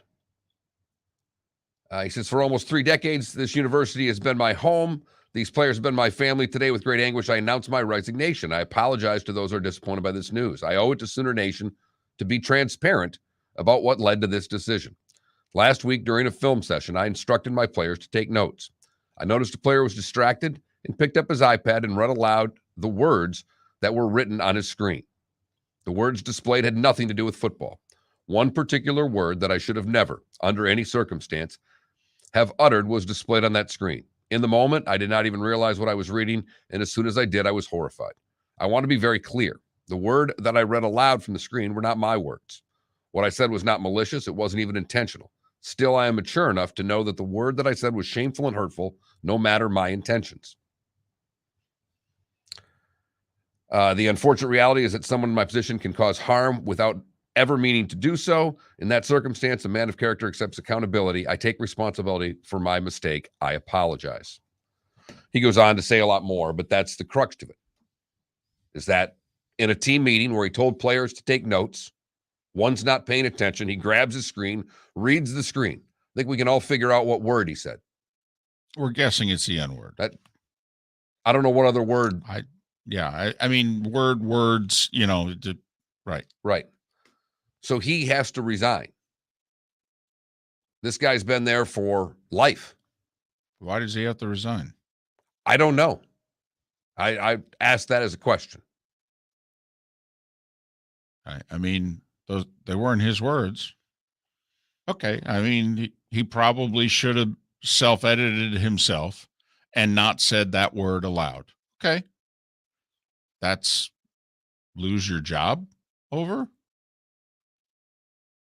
20-something years? Lose your job over? I mean, not disciplined in some. Once again, I talk about this all the time. Do we really have to go straight to you're done? There's nothing in between. Nothing besides. it's different day and age now. This isn't our era where, you're writing stuff down literally and you're not paying attention and the coach comes over your shoulder and grabs it and goes, "So what are you writing here?" Instead, it's an iPad. So it's some kid's words. Yes. And he read them. Correct. Clearly not his words, but the player's words. That is correct. And he read them aloud. And we are assuming that one of the words was the N-word. Mm-hmm. And the coach is out of a job? The coach is out of a job. Brent Venables says he accepts it, and everybody's got to be responsible for their actions. Seriously. Yeah, it's with sadness that I accept Coach Gundy's resignation. He's dedicated more than half his life to Oklahoma football and has served our program and university well. We're thankful for that commitment. We also acknowledge that in stepping aside, he's placed the program and welfare of student athletes first. In coaching and in life, we're all accountable for our actions and the resulting outcomes. I have to admit, I've lost a lot of regard for Venables here. I mean, I never would. Would you have accepted my resignation if it's reverse? If I did it, well, and that's not a good comparison because we've known one another and the whole deal. And, Venables has never worked with this guy before. So now, well, that's not true because he was on the Oklahoma staff many years ago. So actually he does know him. Okay. But they may not be close and what have you. Assume they're not as close as you and I are. But I mean, I don't know why there can't be a suspension. No, I mean, why can't there be a suspension? Does everything have to result into firing? Which essentially this is. Because if he would have called that young man that word, then yes, totally. then he's fired. Yeah, you're right. Right. I mean, going back to what happened at Iowa, where you're basically being hypocritical of a way of a black man dresses or looks, that coach got fired or had to resign, but he was fired. I mean, let's call it what it was. Right. But he did some things that were very questionable. This guy said a word.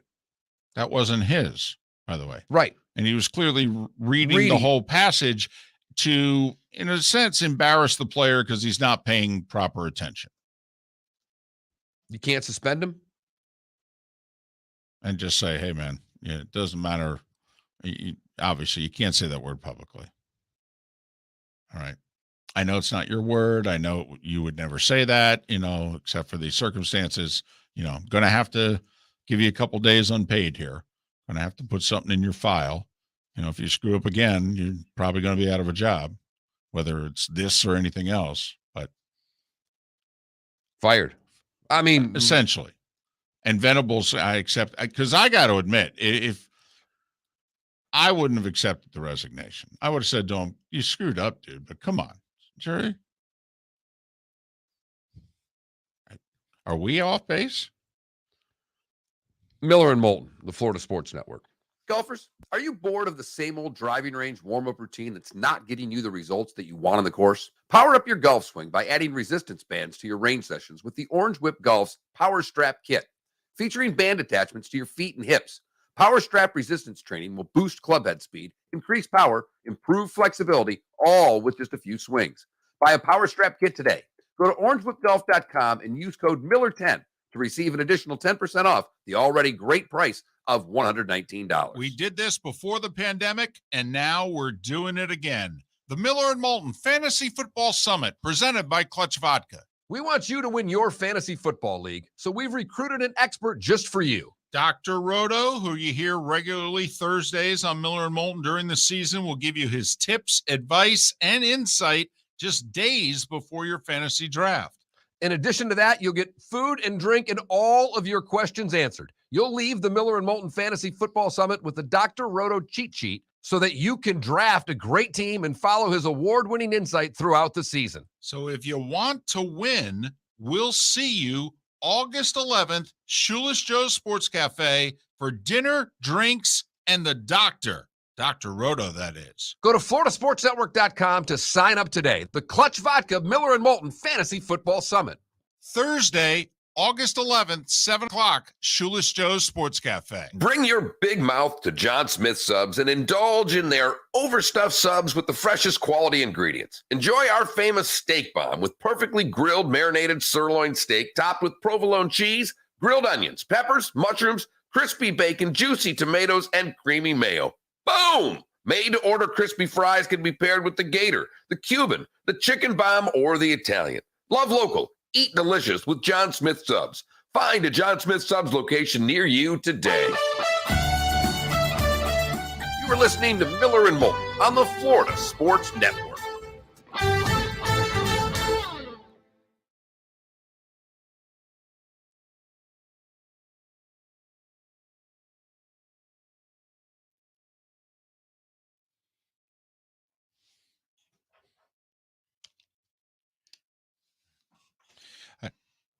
I don't know, Mark. Do you know, like, in terms of, did somebody report the coach? I haven't heard anything to that effect. No.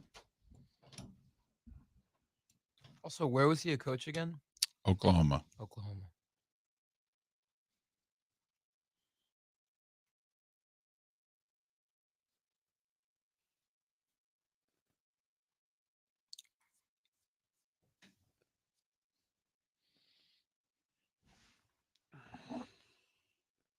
Nothing in the two articles. There's no reports. It's just that this happened pretty quickly.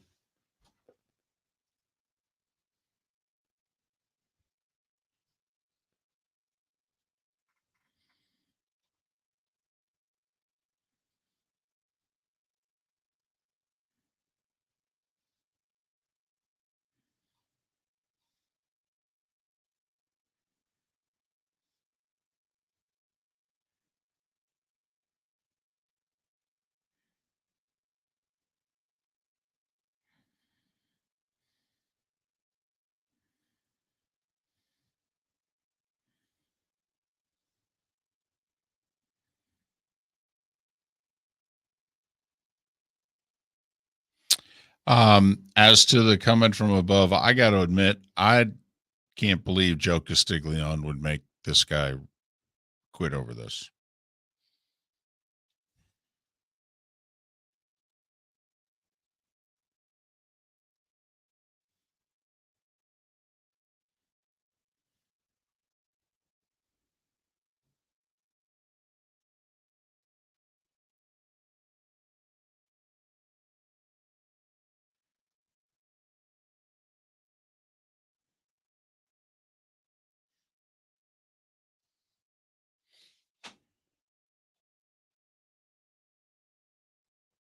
Did you see the big lineman last week do his announcement with syrup bottles, David? No. I saw it before. He had Clemson, North Carolina, LSU, and South Carolina on syrup bottles with a thing of pancakes. Took South Carolina one and then started eating the pancakes. That's funny. That's awesome. It's great. Is he a lineman? No.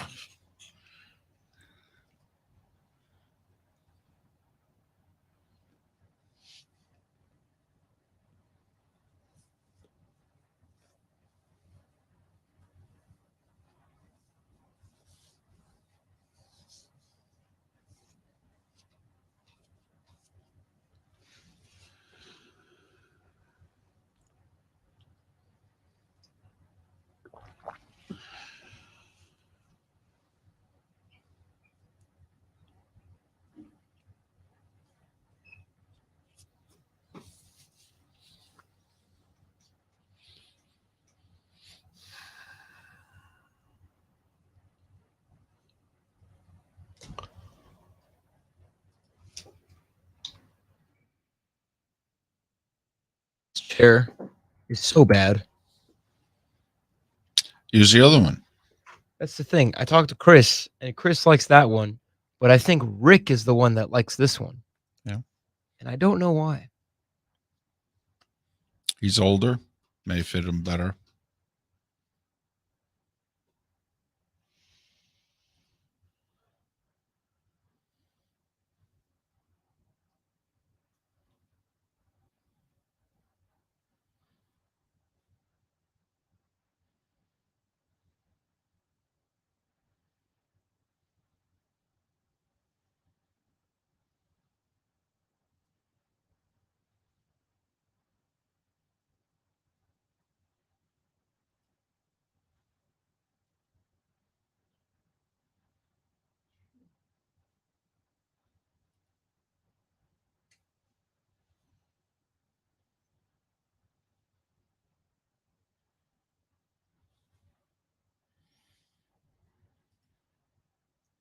10 seconds.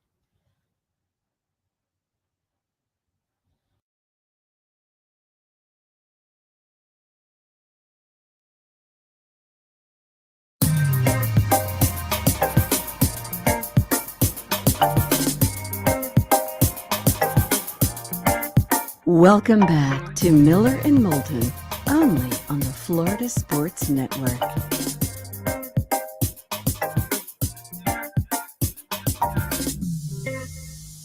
"22 minutes before the hour, Miller and Moulton, Florida Sports Network, floridasportsnetwork.com.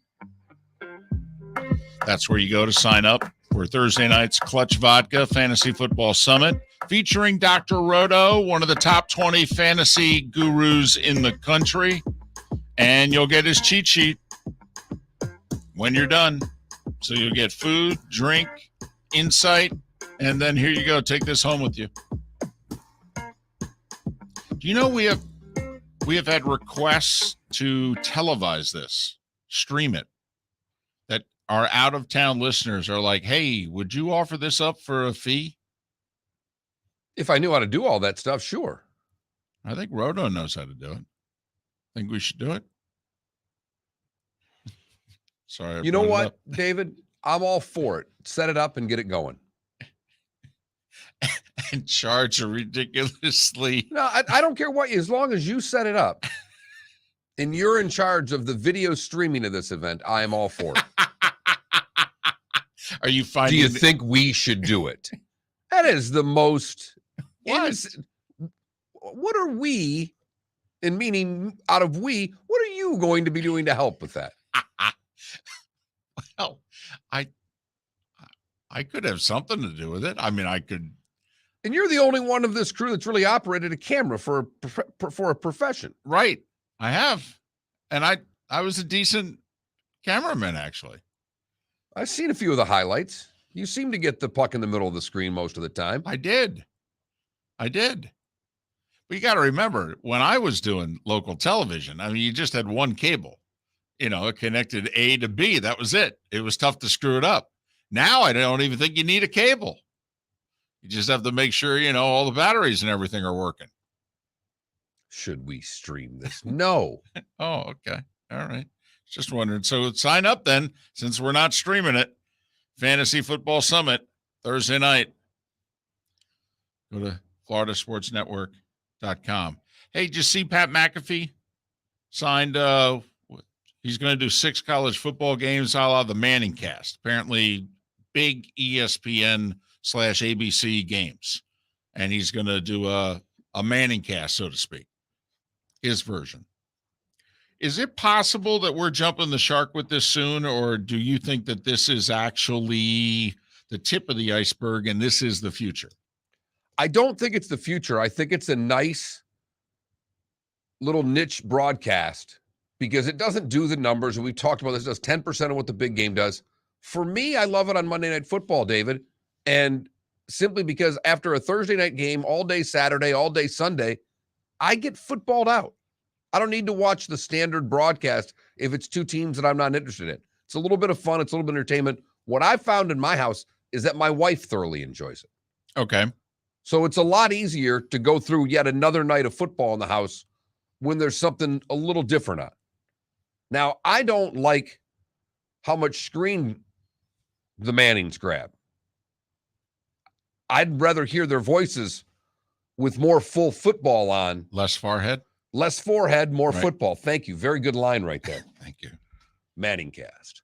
More forehead, less football. So I've tried to sync the TVs up so I can just watch the game without the sound and listen to the Manning cast go on. But we're just entering this. It's been met with some pretty high critical acclaim in a lot of fronts. Right. So you know this business. They're all trying to figure out what combination is the right combination. Well, and what I'm wondering is, Romo's first 2-3 years, he got, terrific acclaim. And now people are beginning to turn on Romo. Now I will say I don't know why. It's a great play. Oh, my God. Now he's yet to make an adjustment as a broadcaster. I know. Oh, let's take a look at this play. Oh, it's close. My favorite is the Romo drinking game for me is every time he says Jim. Jim, that's when you drink. Okay. And let me tell you, tough to make it to the 2-minute warning. All right. There's a lot Of the first half. well, so, but he's yet to adjust. He's yet to have to. Now, this is the first time that he's gotten a little pushback. And that's what I'm wondering that, are we in the first 2-3 years of Romo where he was getting nothing but, applause? And the last couple years, he's done the exact same thing. We've marveled about this, friend of the show, Chris Berman. And people, Dick Vitale. Has Dick Vitale changed? Not one bit. Has Chris Berman changed? Nope. If anything, Chris has mellowed a little bit. Okay, but no, Chris Berman's Chris Berman. And in the first half of his career, he got almost universal applause. Some people didn't like his, golf play-by-play because they used to have the U.S. Open Thursday, Friday back in the day, and he would do it. Okay, and that was about the only thing Chris ever got criticized for in the first 25 years of his career. And in the last 10 plus years, he's the exact same guy doing the exact same thing and has gotten a lot of grief. You and I've looked at one another going, he hasn't changed. Nope, you just got sick of the act. Yeah, but he's, But it happens. Yeah. Same with Vitale. Has not changed at all. So I'm just wondering whether or not this is the beginning of the new wave. Is this a poor man's bar stool kind of way to broadcast sports? And is this actually the future? I don't think that it is. Okay. I don't think, just based on how different the numbers are of the regular broadcast with the alternative broadcast, they've tried a lot of different things. I mean, think about ESPN with the national championship coverage and the 47 different cameras they give us for that game. Well, and they do 4 different broadcasts for that one. They've got each team's home broadcast. And that's 2. And then they've got their coaches sitting around. Which is actually really good. Which gets 200,000 people to watch it. But for the football geek, right. It's another one though. Right. Fowler and Herbstreit are getting 20 plus million. And the 4 coaches sitting around in a studio breaking down every play is getting about 200,000, but that's a football. It's real football. Right. I mean, the sounds that you're getting from the coaches on that is fantastic. So that's what I'm wondering. I just saw the news about McAfee and he's going with Manning Productions. That's how the Joe Buck, Michael Collins PGA broadcast came. That was actually in Omaha Productions. That was Payton's company that put that on. So they did essentially a Manning cast for golf. Would love to see a Manning cast for a Tennessee Ole Miss game. I mean, if they're going to do this, I would love to see them do it where they've got an actual emotional investment in a game. That to me would be fun. One dressed up in orange and the other dressed up. Yeah, I'm with you. I'm with you. Do you want them watching it together? Or do you in a perfect world in the same room would be ideal. But that would be where I would like to see that go. But McAfee's hot right now. No, very. I don't know how he's going to be able to contain the language for 3 hours. I mean, I know he's done a lot of national stuff and he's used to it, but in the heat of the moment, I'll be curious to see what the language of that one's like. Mello in our Twitch chat room thinks they're going to overdo the Manning cast here. Adam loved your Romo impression, by the way, in our Twitch chat room. So he gets very excited. Now, remember, McAfee and Manning were teammates with the Colts. So they're friends and that whole deal. But I guess McAfee he had Amazon, he had multiple offers out there, and he decided to go with the whole Manning cast thing. And we're talking college football. Looking 6 college. He did his first, I don't want to say it was his big, but I think it was his first big mainstream thing. Remember Thursday night college football, ESPN, which now is virtually ignored because the NFL has dwarfed it.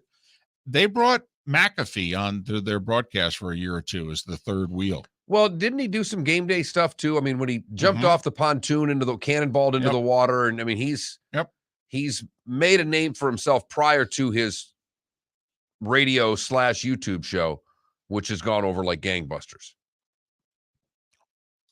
And question asked, why doesn't the NFL shoot games in 4K? I thought CBS last year started to, actually.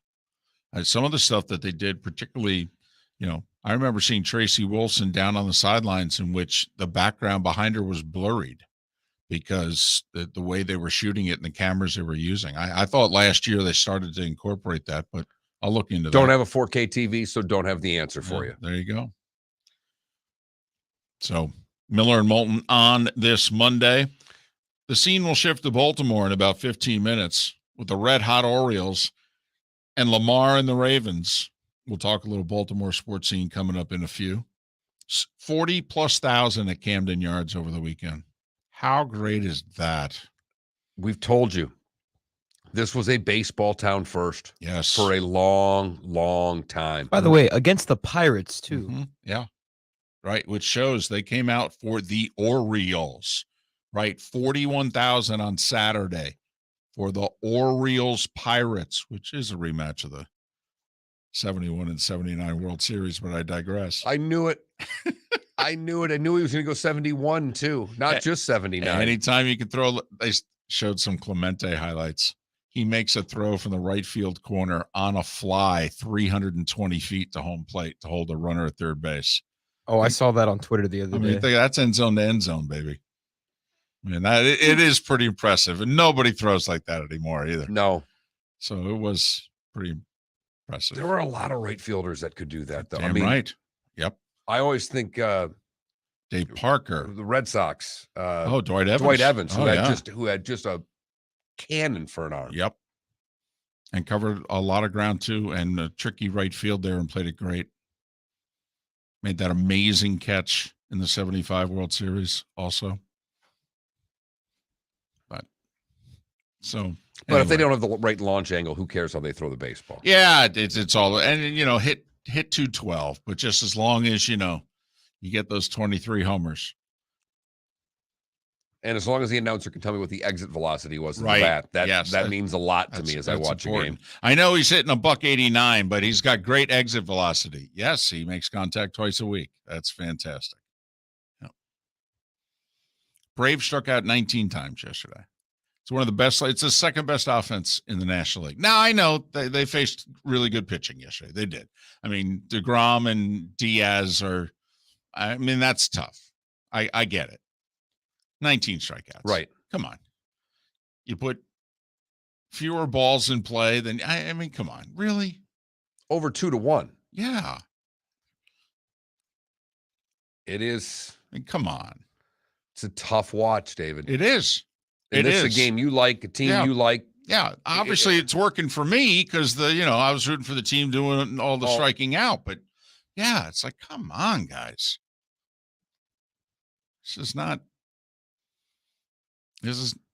I know you won the World Series last year, and you may do it again. But man, I just watched you for 4 days. Man, did you guys strike out a lot. That is the game that we play. As long as you can hit enough home runs, it really doesn't matter.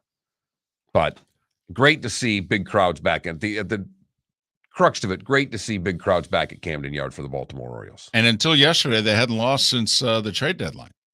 So everybody got upset at them for trading away Mancini and trading away their closer Lopez. And by the way, they did get a lot back for both guys. I mean, everybody in the sport said, got to admit, Baltimore made out really well. Yeah, the problem was they're a game or two out of the playoffs. I mean, what are we trying to do here? And it hasn't affected them one iota because they have played hard. It will. The closer, I think, more than anything, will affect them at the end of the day. You start going through that division, you have leads, you've got to be able to protect them. I will say, and we have short memories, last year, do you remember the uproar in Seattle? Seattle was making a big run in July. They had the long stretch. They haven't made the playoffs in 20 years. They got within a handful of games in the playoffs, and they traded away their best reliever to Houston.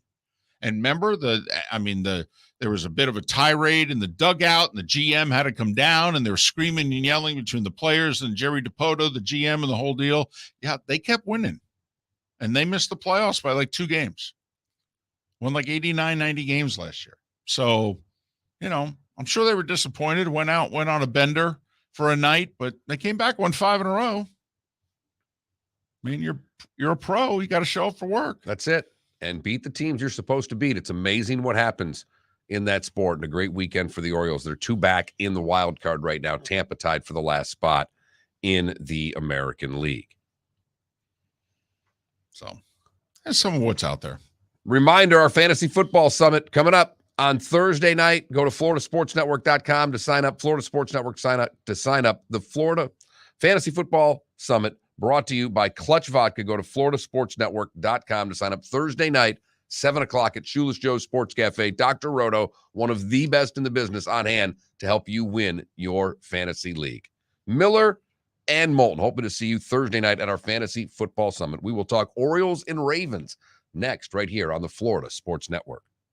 Bring your big mouth to John Smith Subs and indulge in their overstuffed subs with the freshest quality ingredients. Enjoy our famous steak bomb with perfectly grilled marinated sirloin steak topped with provolone cheese, grilled onions, peppers, mushrooms, crispy bacon, juicy tomatoes, and creamy mayo. Boom! Made-to-order crispy fries can be paired with the Gator, the Cuban, the chicken bomb, or the Italian. Love local. Eat delicious with John Smith Subs. Find a John Smith Subs location near you today. Golfers, are you bored of the same old driving range warm-up routine that's not getting you the results that you want on the course? Power up your golf swing by adding resistance bands to your range sessions with the Orange Whip Golf's Power Strap Kit. Featuring band attachments to your feet and hips, Power Strap resistance training will boost clubhead speed, increase power, improve flexibility, all with just a few swings. Buy a Power Strap Kit today. Go to orangewhipgolf.com and use code Miller10 to receive an additional 10% off the already great price of $119. David Moulton for Napa, Napa Auto Parts, and Napa Filters. Insist on Napa filters for your vehicles, or if you're a do-it-yourselfer, only buy Napa filters. Napa has a filter for almost anything on earth that moves, whether it's motorcycles, foreign and domestic cars, vans, SUVs, earth-moving equipment. You get the idea. Napa Auto Parts, Napa filters. Insist on them for your vehicles, or if you're a do-it-yourselfer, only buy Napa filters. Mark Miller for SWFL Golf Carts, or online, flgolfcarts.com. If you're looking for a golf cart, an e-bike, or an e-motorcycle, go visit Alex and the gang at SWFL Golf Carts. flgolfcarts.com online. Check out their whole inventory. If you're looking for a custom cart, they can take care of you. 2-seater, 4-seater, 6-seater, they've got you covered. E-bikes, nobody better for value and service. E-motorcycles, check them out. Again, flgolfcarts.com. flgolfcarts.com. We did this before the pandemic, and now we're doing it again. The Miller and Moulton Fantasy Football Summit, presented by Clutch Vodka. We want you to win your fantasy football league, so we've recruited an expert just for you. Dr. Roto, who you hear regularly Thursdays on Miller and Moulton during the season, will give you his tips, advice, and insight just days before your fantasy draft. In addition to that, you'll get food and drink and all of your questions answered. You'll leave the Miller and Moulton Fantasy Football Summit with the Dr. Roto cheat sheet so that you can draft a great team and follow his award-winning insight throughout the season. So if you want to win, we'll see you August 11th, Shoeless Joe's Sports Cafe for dinner, drinks, and the doctor. Dr. Roto, that is. Go to floridasportsnetwork.com to sign up today. The Clutch Vodka Miller and Moulton Fantasy Football Summit. Thursday, August 11th, 7 o'clock, Shoeless Joe's Sports Cafe. You are listening to Miller and Moulton on the Florida Sports Network.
often you walk down that way, but every time I walk past that studio, all I ever hear is her.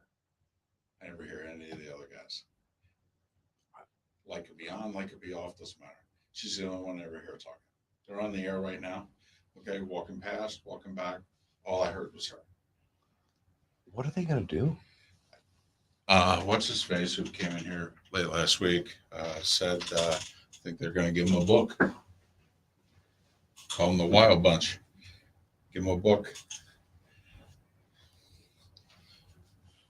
Okay. Hey, apparently the Spanish station's doing horribly. Like apparently the sports station's beating the Spanish station. Really? Yeah, John said to me, he goes, "Got to be honest, if you went by the numbers, you'd flip it back." What, 99.3? Yeah. He said, "You'd flip it back."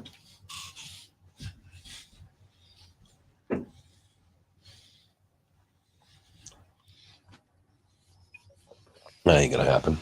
Probably not.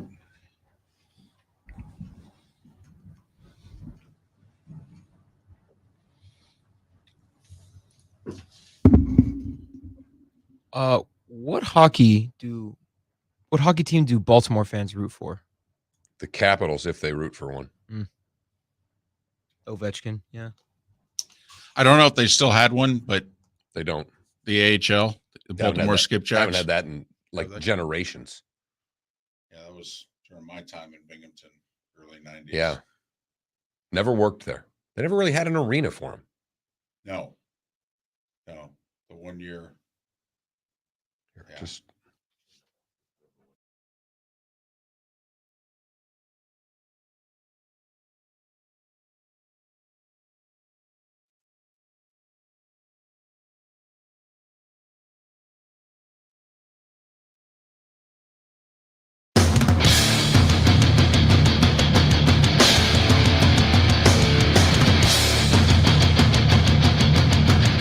You are listening to Miller and Moulton, exclusively on the Florida Sports Network. And now, here's Mark Miller and David Moulton. It is the 8 o'clock hour of Miller and Moulton on this Monday. Hope you had a great weekend, and we thank you for starting your week off with us. Miller and Moulton, the Florida Sports Network, floridasportsnetwork.com. That's where you go. Sign up. Dr. Roto, Clutch Vodka, Fantasy Football Summit, Thursday night. And we'll probably take, if you want tickets, we'll probably give you, till midday on Thursday. So, but go to floridasportsnetwork.com and sign up. And it starts at 7, but you can get there as early as 6 and enjoy some food and drink. And Dr. Roto will start 7 o'clock sharp on a Thursday night. Jerry Coleman does sports nightly, 105.7 The Fan in Baltimore. You can follow Jerry on Twitter at SportsWColeman, SportsWColeman. Jerry, it's David and Mark. Thanks for doing this. How are you? Doing well. Good morning, guys. I've been fans of yours for a while. I've certainly heard you when I'm down in the Naples, Fort Myers, Sarasota area, and certainly on the internet. So great to be on the program. Well, that's very nice of you to say. Jerry, Mo Egger does Sports Afternoon Drive in Cincinnati, and we had him on last year, about midway through the Bengals season, in which he said, guys, I know you're not going to believe this. Things were so bad with the Bengals that I would be, during football season, bringing up the Bengals, and people would be calling into the show going, what are you doing talking the Bengals? Let's talk Bearcats. Let's talk Reds. Don't talk the Bengals. And I'm just wondering, in the last 5 years, how bad did it get when you brought up the Orioles with your audience? Were they calling saying, I know it's June, but could we talk the Ravens? Oh, yeah. By this time, the last 4 or 5 years, we were full-fledged into Ravens season, training camp, exhibition season, injuries, etc., as the Orioles were completely out of contention. And obviously that's changed this year, so it's refreshing. But it has been part of a long and anguishing rebuild plan that began just about 5 years ago when Mike Elias took over and Brandon Hyde took over. Elias for Dan Duquette, and obviously Hyde for Buck Showalter, who's now with the Mets. And they started to develop their farm system. They started to go after international players for the first time in club history. And the ownership sort of backed off a little bit and let these baseball people run control of the club. And that's the way things have gone really in the essence of the last 5 years as this group enters its fifth full year together. COVID threw them for a loop because there was no minor league baseball. And for an organization that was relying on the minor leagues so much, it was a setback. But they seem to have recovered. They have a couple of top draft picks in their back pocket. One is already at the major leagues, another one coming, and another bunch of highly touted prospects. They consider it the best farm system in Major League Baseball. So the only issue is they still play in the AL East. Oh, there's no doubt that is an issue, to say the very least. But how surprised were you? How surprised do you think the team is? They trade Mancini, they trade Lopez, and you think that could be a problem. And what do? They go out and reel off 5 straight wins until losing yesterday. How surprised were you at just how well they played after the deadline by not making any moves to help the team? Well, just extremely surprised that they even got, to their win total of last year. A lot of people weren't predicting that. They thought this was going to be another part of the painful rebuild, and they have exceeded expectations. Their bullpen has been lights out. They've gotten some clutch hitting, but addressing what you said at the trade deadline, a lot of people thought this team was waving the white flag. The GM, Mike Elias, made these deals while the Orioles were on the road. He flew to Texas to try to speak to them and explain his thinking. They really haven't missed too much of a beat since, except for yesterday. But even though Mancini is, just homering away down in Houston, and Lopez is saving games here and there for the Twins, they still have guys in their lineup that can mash. They still have guys in their bullpen that can close games. So they didn't feel like they were giving away too much. And to be honest, Jorge Lopez was having a career year, and they felt like they sold him at a very high rate. Well, Jerry, and we're talking with Jerry Coleman, 105.7 The Fan in Baltimore. When you look at the Orioles, is this a magic carpet ride season, or do you think, oh no, this is just a year early and wow, next few years look good? I think it's a portion of both. I think there is some magic carpet involved. I also think that this is a prelude of things to come, especially with some of the younger players and pitchers, and Adley Rutschman, the top draft pick. These are guys that are going to be cornerstones of this franchise for years down the road. They also still need to add to their starting pitching. And it's when they start to reach into their pocketbook when I think fans will really start to open their eyes and embrace this club a little bit more. Behind the scenes, there is a mess with ownership, as you have two brothers who are now running the team. Peter Angelos has been incapacitated for quite some time. So John Angelos is in charge of the club. His younger brother, Lewis, is suing him for control or at least a family dispute. And I think that could cripple their finances. So that is something to keep an eye on moving forward as they try and, again, stay, relevant in the AL East, where most of the other teams have doubled their payroll compared to the Orioles. Switching gears to the Ravens, how the hell is Lamar Jackson not signed yet? Well, I don't think they want to sign him, to be honest with you. I think they made some offers. Either that or Lamar is just looking for a king's ransom. And he's won one playoff game. He has certainly played at an MVP level, but that was back in 2019. He's not really played up to that level since. He is under contract. The Ravens aren't the Cleveland Browns or Arizona Cardinals. They've won championships. They have a competent front office. They don't just throw money around. They have in the past with Joe Flacco. They gave him $20 million a year. He gambled on himself and won a Super Bowl. Maybe Lamar wants to do the same thing. But in the back of my mind, I think the Ravens want to just kick the can down the road. He's under contract. See what he can do this year. Hopefully his backfield will get a little bit healthier as they're trying to get J.K. Dobbins and eventually Gus Edwards back, and their left tackle, Ronnie Stanley. They can still franchise him for another 2 years if they decide to. It's a dangerous game to play, and the price certainly isn't going to go down. But they also have to be worried about the injury factor and whether or not he's going to improve. Jerry Coleman, 105.7 The Fan in Baltimore. Follow him on Twitter, Sports W Coleman, Sports W Coleman, listen, they were the number 1 seed when Lamar was healthy. And then without him, they were below 500 and missed the playoffs.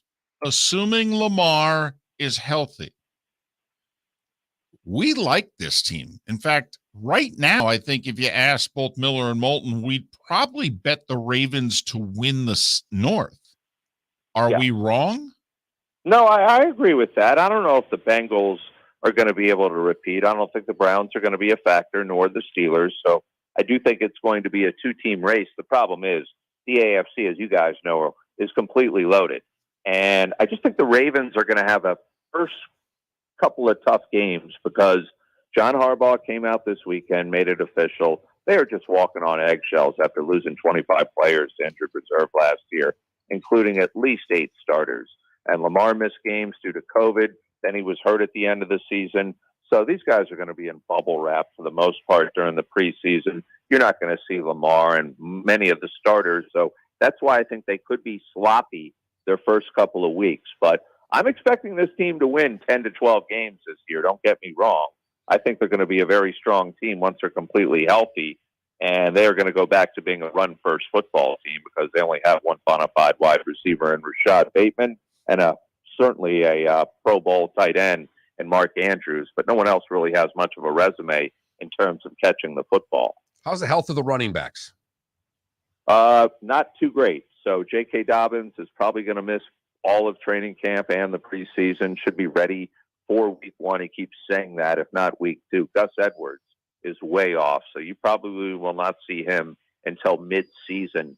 So that's going to be problematic for a team that really relies on running the football. They have guys like Mike Davis, Corey Clement, and Justice Hill as backups. And those are the 3 guys you'll see Thursday, most of the game against the Titans. Our producer Felipe is curious, Jerry, odds the Ravens sign Odell. I would give that less than 1%, probably closer to 0, because of the fact that Odell is a prima donna. Odell wants the football thrown to him. Doesn't really fit into the Ravens' culture.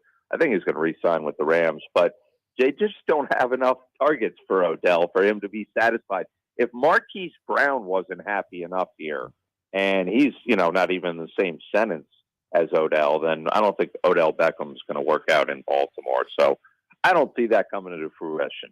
I got all excited, 40,000 on Saturday. Then I found out it was like a T-shirt giveaway day for the Orioles. What do you think the odds are? Oh, it was more than that. It was the 30th anniversary of Camden Yards. Okay. So you had Brooks Robinson and Eddie Murray back. Cal Ripken Jr. conspicuously absent because he had a prior commitment.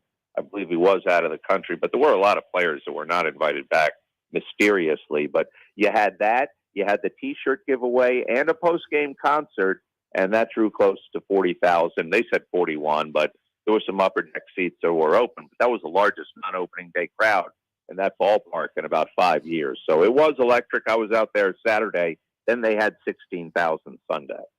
Gotcha. Just was curious as to what the rest of the summer and what have you was going to look like. Hoping it picks up. Jerry, thanks for doing this. We appreciate it. Continued success weeknights on 107 The Fan in Baltimore, and hopefully we can do this again. Absolutely. Anytime. Thanks for having me, guys. Jerry Coleman with The Fan in Baltimore. It is the dominant sports station in Baltimore. You can tell he's another guy who's got relatives in Southwest Florida. Right. Sports W Coleman is how you can follow Jerry Coleman. Great set of pipes. Yeah, he could do the phone book for you. Right. A few folks thought he sounded like Costas. I didn't get that. Yeah, I thought it was deeper. Right. But very good. But then again, I'm not a Costas guy, so that wouldn't be something that would endear me to a voice. Jerry Coleman joining us here on Miller and Moulton. See, and it wasn't us just knocking Felipe down. It was nice that our guests could do it too. We asked the Felipe question, at 1%, actually closer to 0. Oh, all right. Thanks. But he did just say they were the market for wide receivers. I got you. He also said they're a competent franchise. Come on now.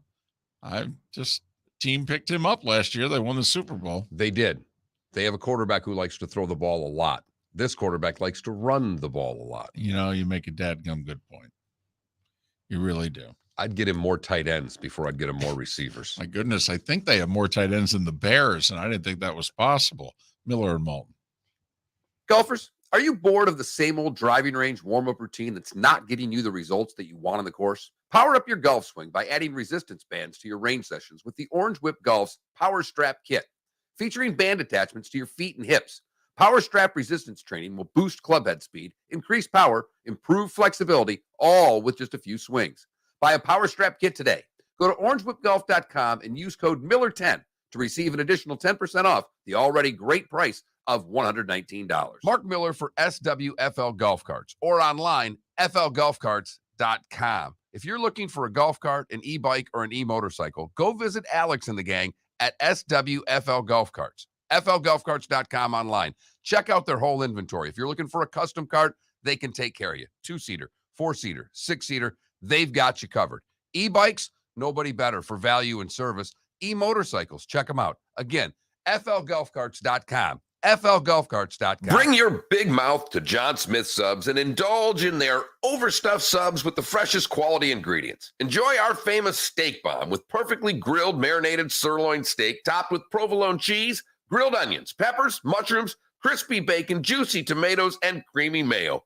Boom! Made-to-order crispy fries can be paired with the Gator, the Cuban, the chicken bomb, or the Italian. Love local. Eat delicious with John Smith Subs. Find a John Smith Subs location near you today. David Moulton for Napa, Napa Auto Parts, and Napa Filters. Insist on Napa filters for your vehicles, or if you're a do-it-yourselfer, only buy Napa filters. Napa has a filter for almost anything on earth that moves, whether it's motorcycles, foreign and domestic cars, vans, SUVs, earth-moving equipment. You get the idea. Napa Auto Parts, Napa filters. Insist on them for your vehicles, or if you're a do-it-yourselfer, only buy Napa filters. You are listening to Miller and Moulton on the Florida Sports Network.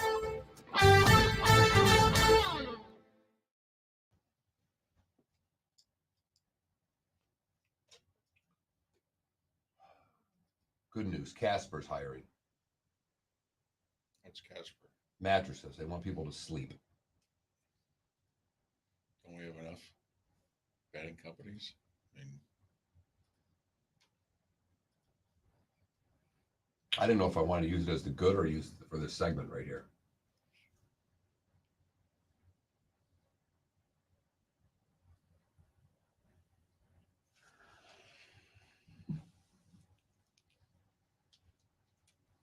you know, I'm not laughing at you. I'm just enjoying this because Well, I don't disagree. I hope you agree. I totally agree. I just think we're fucked.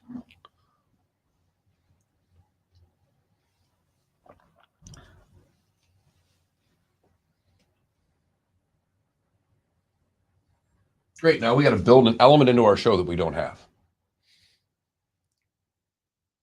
And you're really going to rely on him to get highlights every day so we can do a clutch play of the day. Is that what he promised? Clutch play of the day. Well, I understand, but in theory, we could do it without audio. So we'll just do a horseshit segment. I would just mention that. I don't know. I mean, I agree.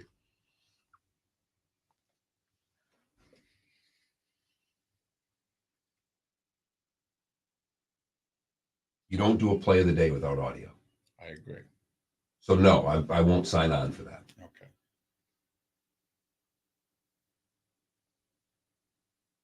We don't pay for any services in order to get these things sent to us. We don't have a real studio. We can't take calls. I made great potatoes Saturday night, David, in case you were wondering. Great. Great. Took me 24 hours to make the potatoes. Actually, over. I started them Friday. That might be a short segment. I may bring that up. They were good. A lot of work. Potatoes? Mandolin. Rendered them in duck fat. Don't.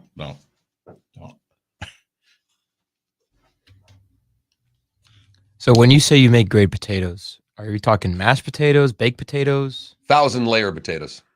1,000-layer potatoes? Seems like a lot. It was.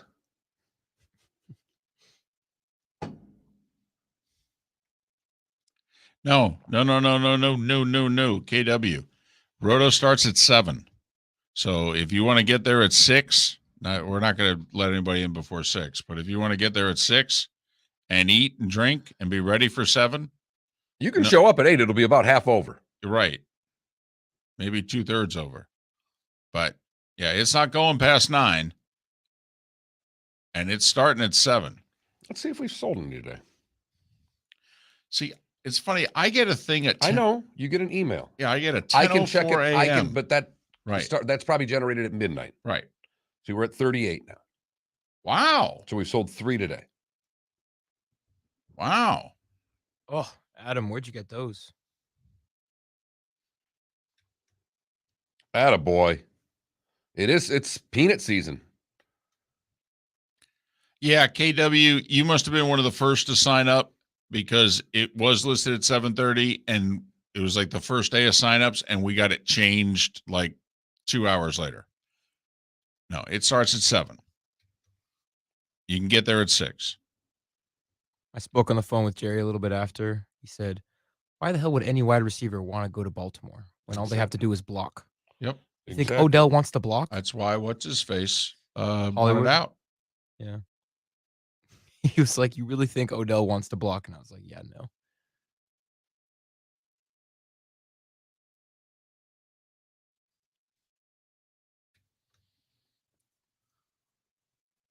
Saw a report from Patriots training camp the other day. God, it's so weird seeing Devontae Parker on the Patriots. Right, because he did all the great things he did as a Dolphin. Apparently, they have the most expensive wide receiving and tight end core in the NFL, the Patriots, against the cap this year. Hunter Henry? The way the contracts are structured.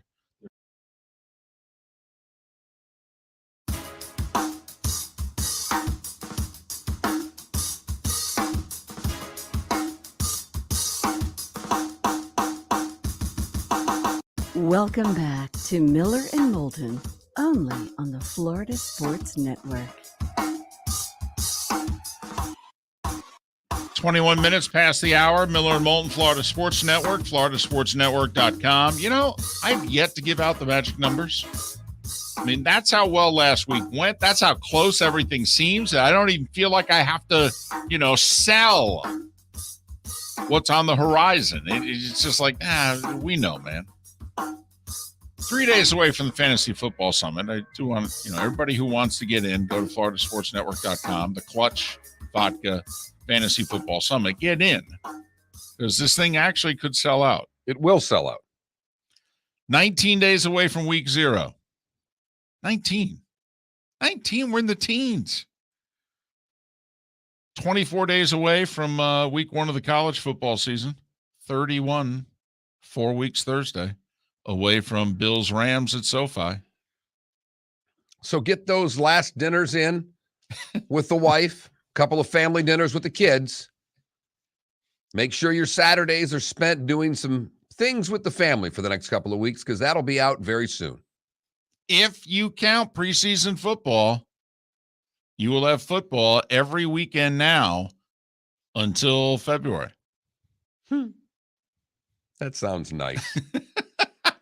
Really does. It's a good way to start your week, right? It really does. You're sitting in traffic, you're at the light. That'll put a smile on your face right there. Happen to catch that red light that you thought you were going to make? Just think during those seconds while you wait. You will not have to have a weekend without football again until February. You said something during the break. And if you mind if I take something that you said during what is normally just the Twitch part of the show, the Miller and Moulton. Yep. Twitch.tv. Sure. And if I can bring it to the actual show. Okay. Give it a shot. You said, and I am quoting, I made some great potatoes Saturday. I did. Unquote. I did. They were amazing. It's like 1,000-layer potato. Took me over 24 hours to put the whole dish together. Hold on a second. Over 24 hours From start to finish, yes. to make potatoes. Yes. This man is an artist. Well, I want to dive in here on the sculpture because I know you throw them in the microwave oven for 5 minutes and eat them baked and call that a meal. I got you. Well, yeah, the Bob Evans, they're right there. You just peel the top off and you put them in and then you stir them and you're ready to go. Anybody wonder why I've never invited David over for dinner?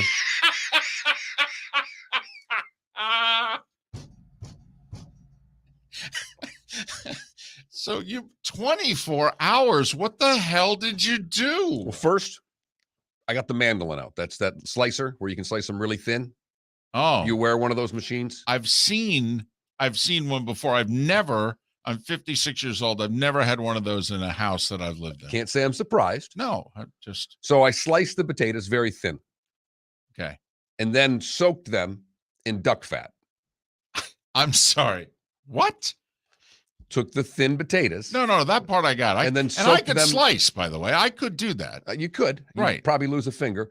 But Well, I'd damage it for sure. but then I soaked those potatoes in duck fat. Duck fat. By the way, dude, what aisle is that in? You got to go to a specialty store to get that, David.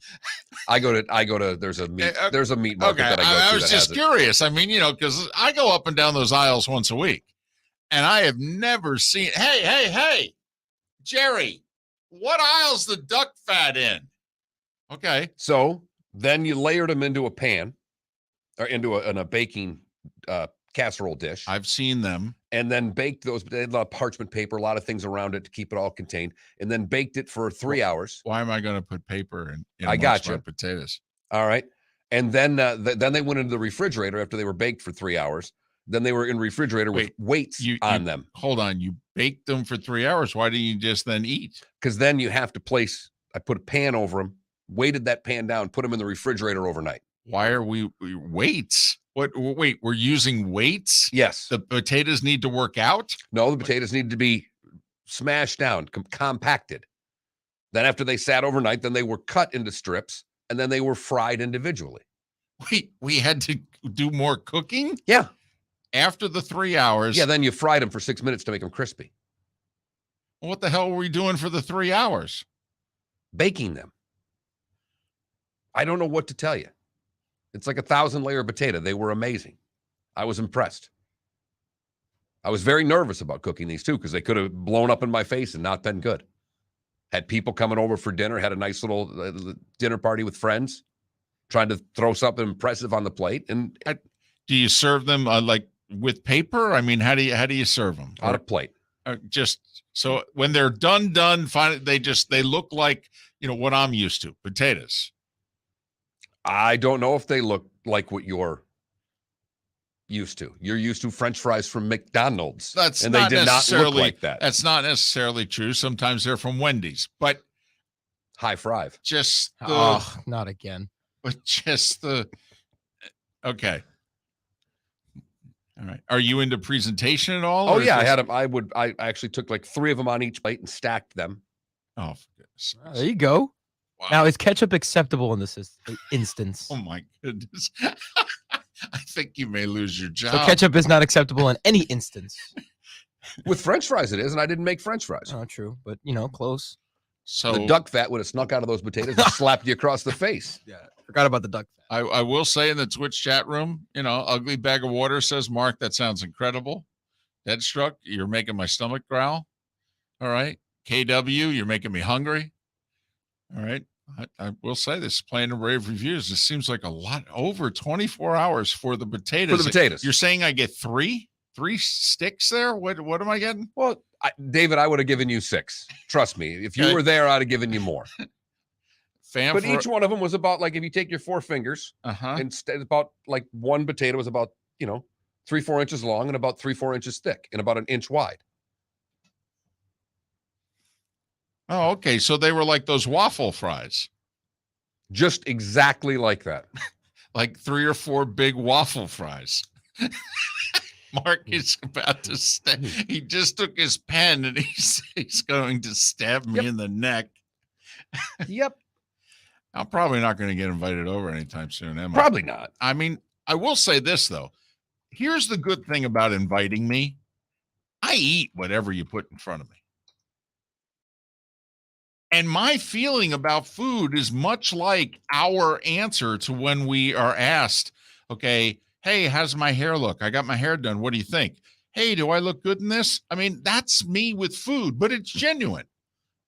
I mean, there have been 2 times in my life in which somebody put something in front of me in which I thought, oh, wow, this is not good. I mean, I'm like, oh, okay, I can make do with this. There were short ribs with it too, so there was more than just potatoes on the plate. Oh no, Mark, trust me, I had complete faith in you that there was more carbs on the plate than just that. I mean, Is there anything better than a rib falling off the bone? apparently with 1,000-layer potato, right, with waffle fries there. They were fantastic. Over 24 hours. Yeah. Did your wife at some point say, what the heck are you doing? She didn't see most of it. She was working Friday. I'm a house husband, man. This is what I do. Okay. I'm done at 10 in the morning. No, well, I know it is the one good thing about what we do. And I started cooking on Friday for a dinner on Saturday and had no problem doing it. Fantastic. I'm impressed. All right. Great potatoes. Yes. People have paid you to cook before. Yes. All right. I have been hired by strangers to Right. cook at their home. I know for that. them. I know that. You've done some dinner parties. That was a lot of fun, I know. especially when they overpaid us. And I know deep down, you would love to be the cook at a joint. Oh, and by joint, like the Waffle House. Yes. No. Yeah, I mean, To that's be- where it's at. to 2 be in the the morning cook. at a diner where they're Right. coming in hammered and you've got Right. you're slinging eggs and bacon. Notice I didn't say chef No, at a no. place. I said the cook at a joint. Right. That's your dream. Absolutely. Right. I want to do play-by-play Short of the order Mets. cook, baby. Right. You want to be the cook at a joint. Northeast Diner would even be better than a Waffle House, truth be told. Miller and Moulton, thanks for listening. Florida Sports Network. Golfers, are you bored of the same old driving range warm-up routine that's not getting you the results that you want on the course? Power up your golf swing by adding resistance bands to your range sessions with the Orange Whip Golf's Power Strap Kit. Featuring band attachments to your feet and hips, Power Strap resistance training will boost club head speed, increase power, improve flexibility, all with just a few swings. Buy a Power Strap Kit today. Go to orangewhipgolf.com and use code Miller10 to receive an additional 10% off the already great price of $119. Mark Miller for SWFL Golf Carts or online, flgolfcarts.com. If you're looking for a golf cart, an e-bike, or an e-motorcycle, go visit Alex and the gang at SWFL Golf Carts. flgolfcarts.com online. Check out their whole inventory. If you're looking for a custom cart, they can take care of you. 2-seater, 4-seater, 6-seater, they've got you covered. E-bikes, nobody better for value and service. E-motorcycles, check them out. Again, flgolfcarts.com. flgolfcarts.com. We did this before the pandemic, and now we're doing it again. The Miller and Moulton Fantasy Football Summit, presented by Clutch Vodka. We want you to win your fantasy football league, so we've recruited an expert just for you. Dr. Roto, who you hear regularly Thursdays on Miller and Moulton during the season, will give you his tips, advice, and insight just days before your fantasy draft.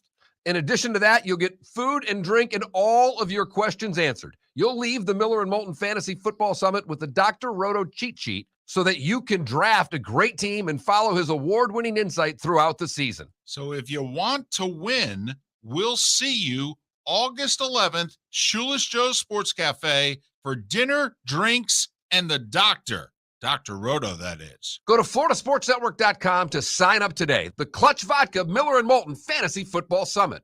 Thursday, August 11th, 7 o'clock, Shoeless Joe's Sports Cafe.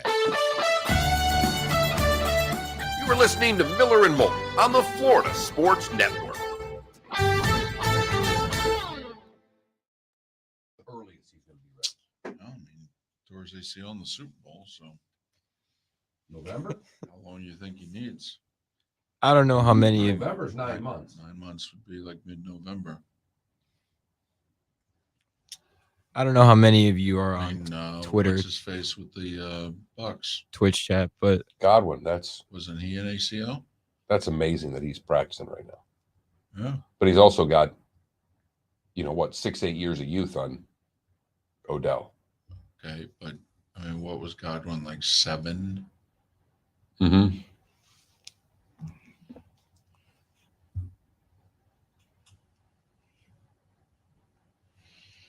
Yeah, too late for that. If it's during a commercial, they get blocked pretty quickly. Now, what I don't understand, guys, like last week when the religious nut job kept doing it, I had blocked that on the first comment. And I don't know why the comments kept coming back through. It doesn't make any sense to me.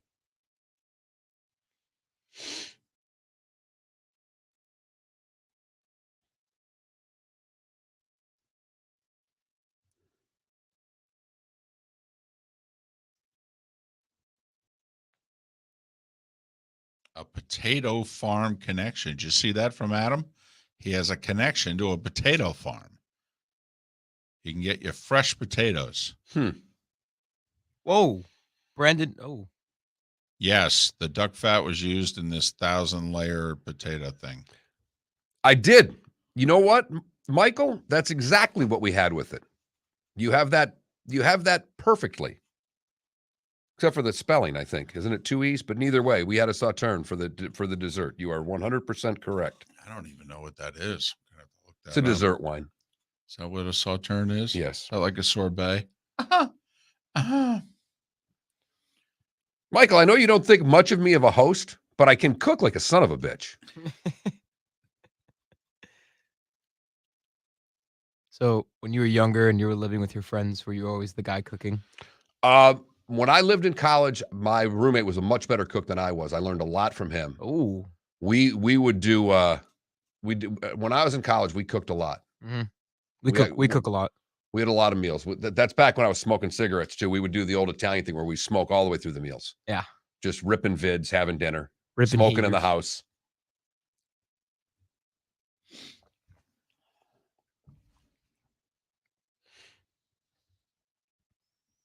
I don't know if you saw it, David, but Brandon Goodwin was playing in a pro-am game and he threw a punch at Bones Highland, who's a guard for the Nuggets.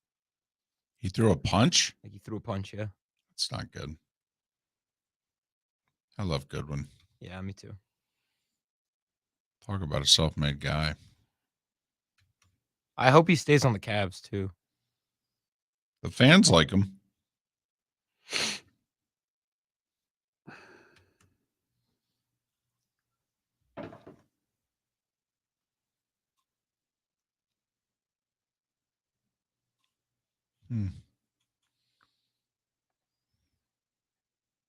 I have not. It's next up on the list. We just finished Maisel, so the Bear is very much next, Maz. Looking forward to it. Oh, I've heard so many things about that show. One, because Lip was one of my favorite characters in Shameless, so I already like him.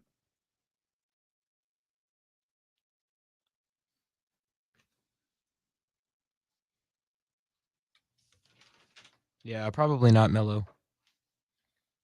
Also, I know no one cares, but did anyone see what DeJounte Murray did to Paolo Banchero? No one cares. No one cares, but it was No one nasty. cares. It's August. It doesn't mean anything. And it's beef. There's beef between them now.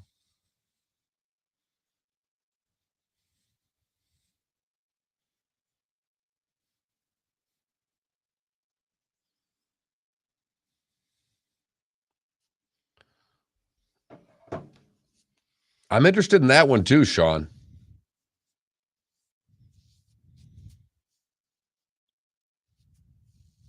This TikTok account that I'm obsessed with of this former spy, they were doing things. It was not ribs. It was a short rib. That was done in the La Crusette for about 6-7 hours at 270 degrees.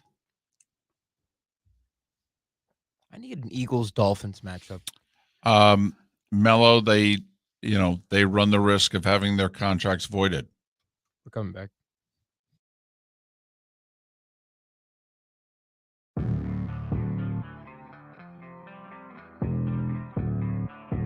Thanks for listening. And now, more of Miller and Moulton on the Florida Sports Network.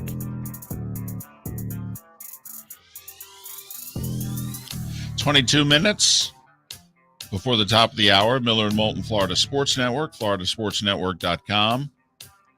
Go to floridasportsnetwork.com. Sign up for the Clutch Vodka Fantasy Football Summit Dr. Roto, the featured guest, one of the 20 best fantasy guys in the business.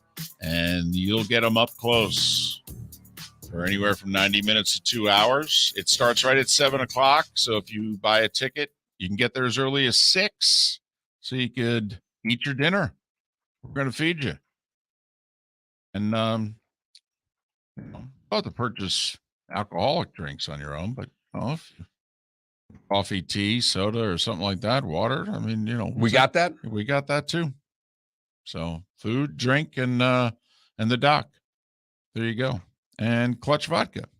If you've never had it before, proud sponsors of not just the Fantasy Summit, but apparently of Miller and Moulton going forward. So we welcome them on board. Absolutely, we do. Can I throw some things out at you here? I hope so. Did the Mets win the East this last weekend? If it were any other team in baseball, I would say yes. But how can you realistically, and you're a Mets fan, I know Right. you're laughing, but no. No. I don't think so. Now, I will say they could do a lot of damage because who do they get? Don't they have Cincinnati now coming off of this Braves? Well, only for 3, but then it's 7 with the Phillies and 4 with the Braves and 2 with the Yankees. So the Red Series is literally the only breather, so to speak, for a 3-week period of time. Like the Braves get 4 more in Atlanta. Is it this weekend or it's like next week? And before and around that series is 7 with the Phillies. And who are then playing 2 with just the Yankees. terrific baseball. Yes, right they now. are. It helps that they're playing the Nats. But yes. But they're winning. Winning they are. breeds winning. Totally. 5 in a row. They're only 3 behind the Braves, for goodness sakes. And there's a little bit of separation now between the Phillies and Cardinals. Cardinals 2 ahead of the Brewers in the division. Phillies 2 ahead of the Brewers for the 6th seed.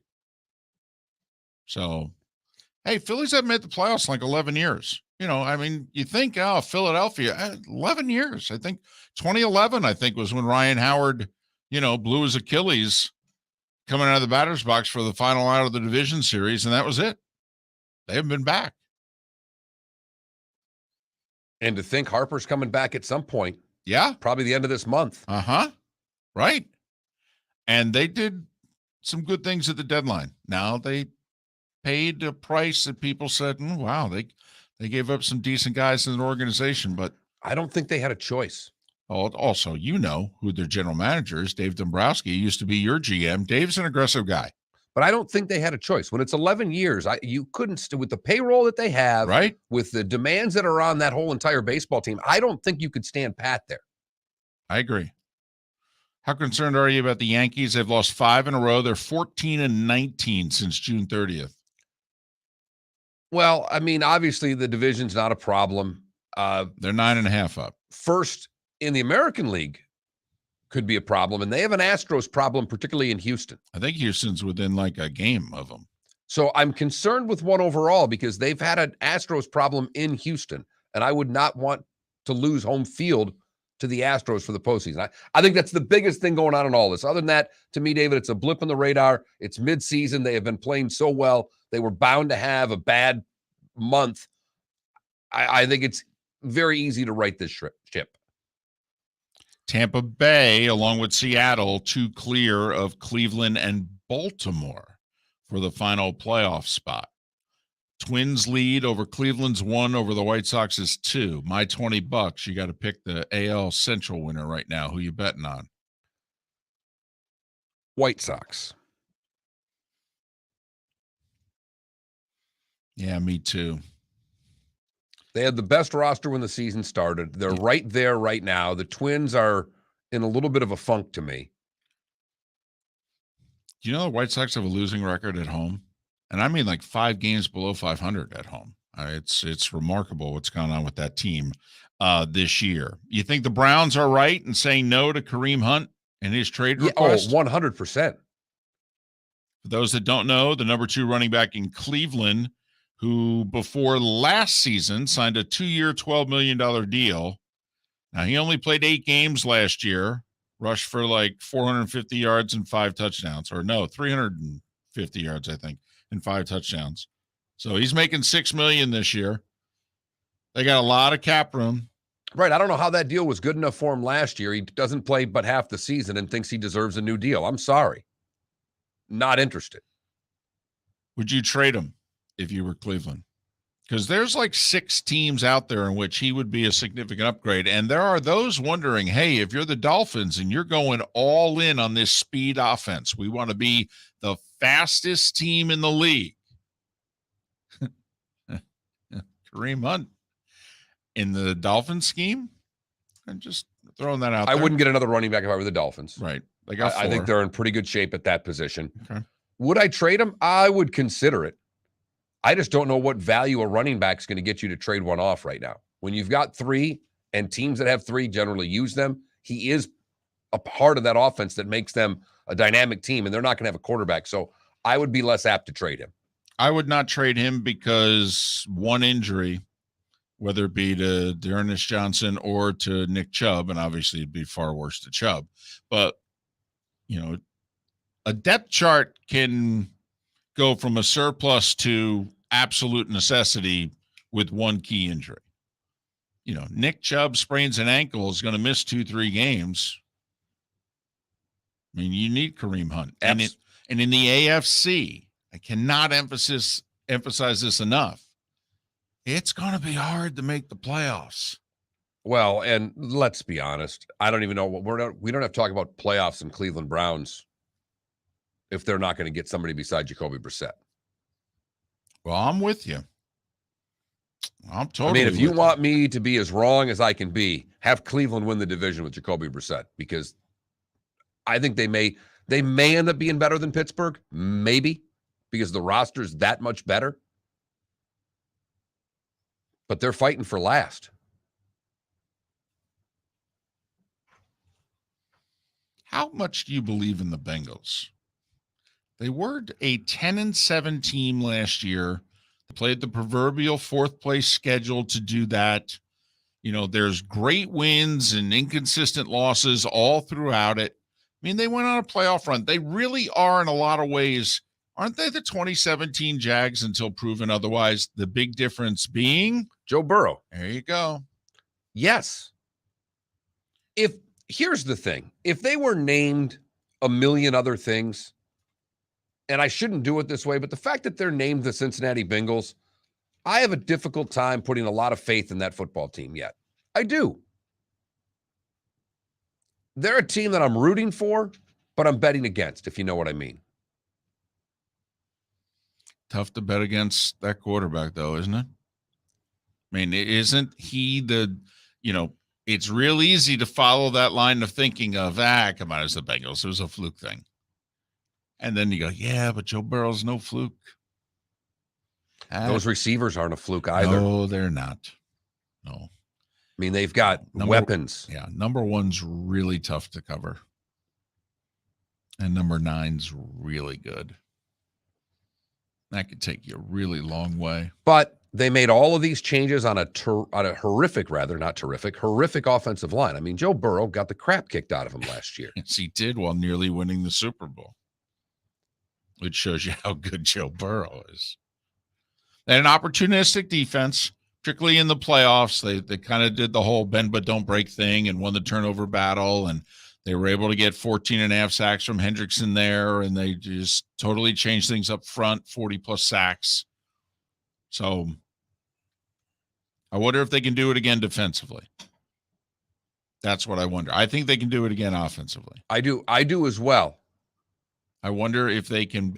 But remember, 10-7 to win that division, you got to figure they've got to get to a minimum of 12.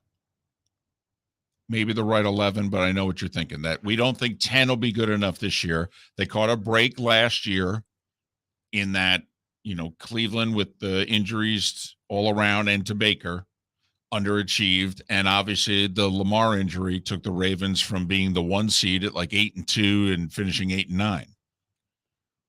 So they caught a break last year. There's no doubt. Took advantage of it. They're already going to catch one again in Cleveland, however. Looks that way. And you better take advantage of the Steelers now before they get that roster together, and that could take a little while. Along those lines, we've been saying there's 16 teams in the AFC, and there are 13 good ones.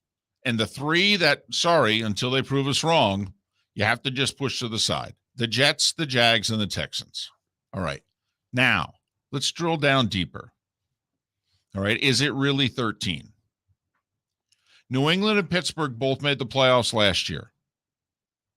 You think they're making them this year? I don't.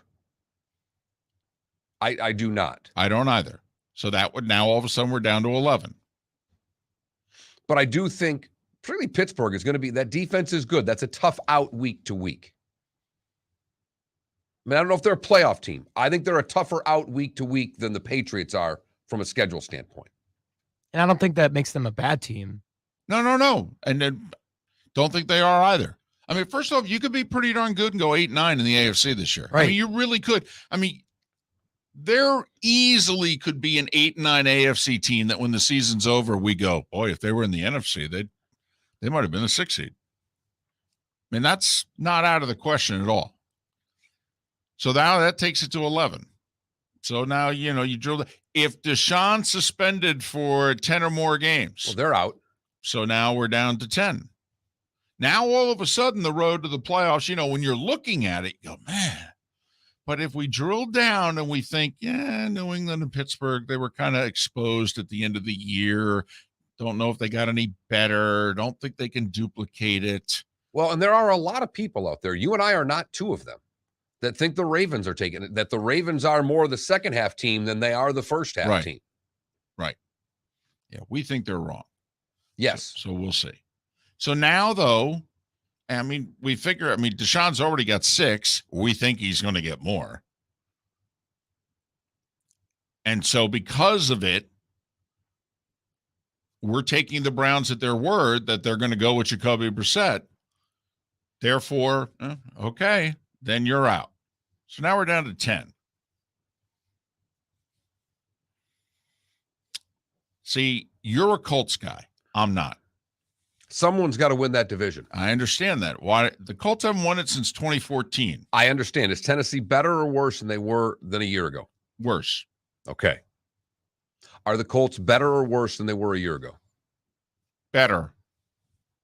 But there was a 3-game difference in the standings. I understand. Or a 2-game difference, I think. Did Tennessee have 11 or 12? Did they have the right 11 or did they get to 12? Because the Colts lost their last 2 to finish, I believe, 9-8 and missed the playoffs. So if we think the Colts are a game better, I'll make them 10-7 just for your argument. They were 9-8. Titans were 12-5. Okay. 3-game difference in the division. So this is the Dallas-Philadelphia deal. You and I both think Dallas is worse. Okay, they were at 12. Let's knock them to 11. And we think Philly's definitely better. They're 9. Okay, well, we'll at least make them 10. Okay, but can they get, So we think it's kind of the same here with Tennessee and then Indianapolis. Yes. It's kind of right there. One of them's got to win it. See, and you'll go Colts and I'll go Titans. But the other's out, right? Are we willing to say that? We don't think there's 2 playoff teams in the South? I don't believe there's 2 playoff teams. No. Okay, so now then, in essence, we're down to 9, if you know what I mean. Right. So now if you agree with our thinking, now all of a sudden, if you're a Doll fan or a fan of one of those teams in the AFC West, you start going, well, I'm kind of right there. I'm in the 9 slot. I got to get to the 7 hole. Well, and remember, too, I think when you look at the West, just as a whole, if you're a Doll fan looking at the West, you don't believe all of them are getting in. Right. So you put the 4th place team, you draw a line through whoever that 4th place team is. So now you're at 8. You're at 8. The problem is, I think anybody that's in the AFC West can look at that division with what's happened in Kansas City, and they think they can win the division. And I know right now the Dolphins think they can, but realistically, that's the Bills' division. That there's a clear line between the 2 teams in Miami and Buffalo, and that, to us, Miami can't get to where Buffalo is. I don't think right now when you look at the LA Chargers or you look at Denver, you look at the Raiders and say, can they get to Kansas City? Yeah, I think most of us think they can with what's happened to Kansas City in the last year. Agreed. By the way, very good point by Spitz in our Twitch chat room. Bengals do own the Ravens lately. That is true. That goes back to knocking the Ravens out of the playoffs to let Buffalo get in 5 years ago even. Cincinnati has had good success against Baltimore head-to-head lately. But if you just, doing our way of thinking, it's 13 teams and what have you, if you drill down, especially if you're a Dolphin fan, or you may be in the 8 slot. Now, you've been in that slot, in essence, the last 2 years. You've had 2 winning seasons back-to-back and missed the playoffs. But just a thought.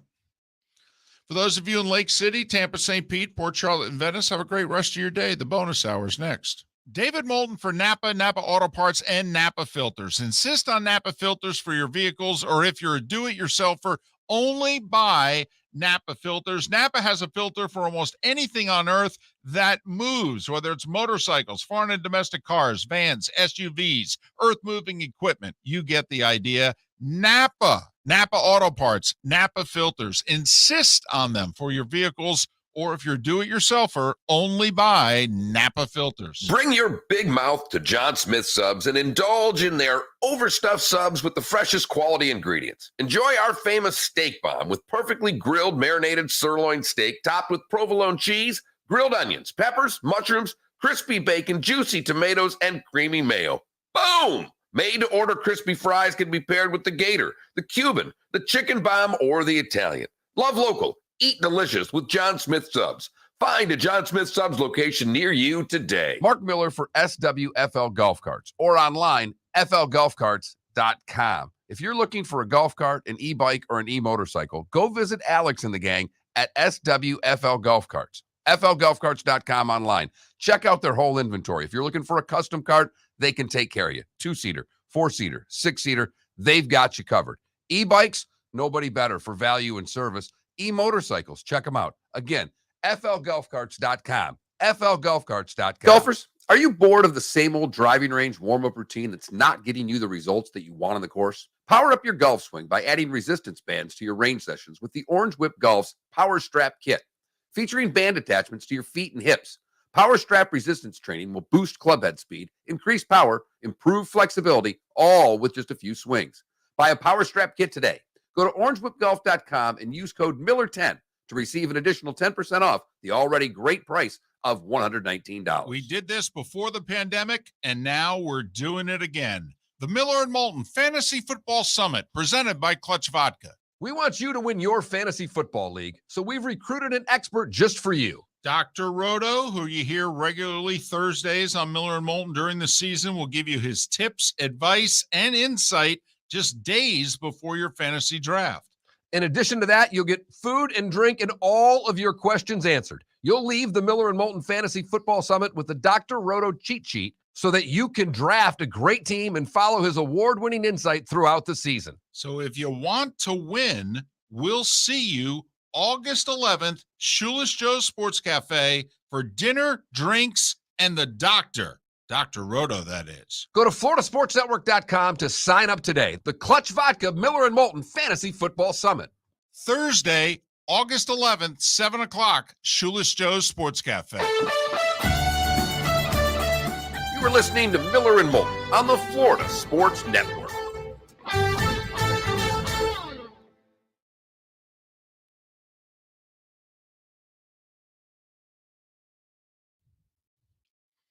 Buried in bourbon, I agree with you.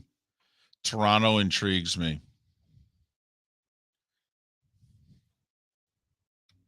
It's always great when Toronto is making a playoff run Why is that? because of the Rogers Century. They pack that house, and it is loud in there. Fans are great. Fans are amazing. Deadstruck, I got to be honest. You picking Arizona to win the West after what they've done the last couple of years. I mean, they are a mess from Thanksgiving on. A mess. It's kind of weird because they start off so well. I know. By the way, they will not start out so well this year. Check out their opening 4 games. Won't they play the Bucks this year too?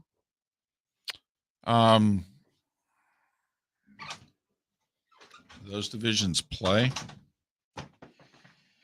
Or is that the crossover? It wouldn't be the crossover because Tampa Bay finished first. Chiefs, Raiders, Rams, Panthers. Right. What are you talking about? That's the Cardinals' first 4 games. I didn't think it was.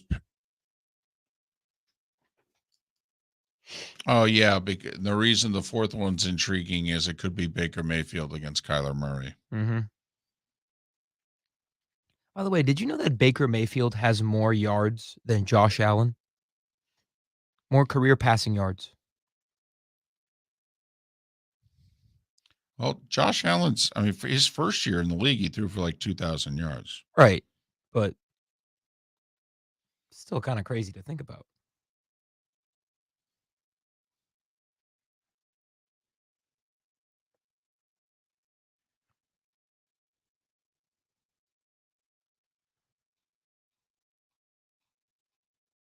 Yeah, they play the Bucks in week 16. The Cardinals. They host the Bucks on Christmas. Nice.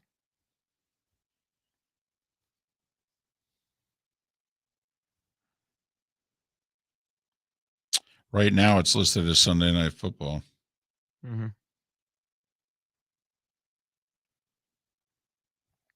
Yeah, they got a tough schedule. So Phoenix is Mountain Time.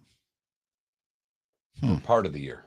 Or did they make the change and now they're all Mountain Time? I think they're now all Mountain Time. Okay. Which is interesting.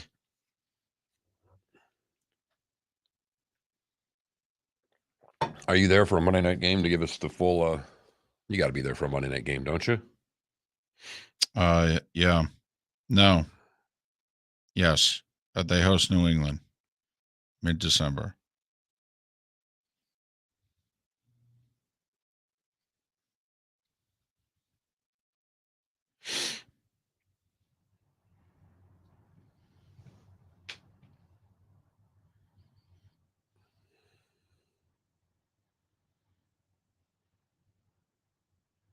Yeah, I have to go from Army Navy to Arizona.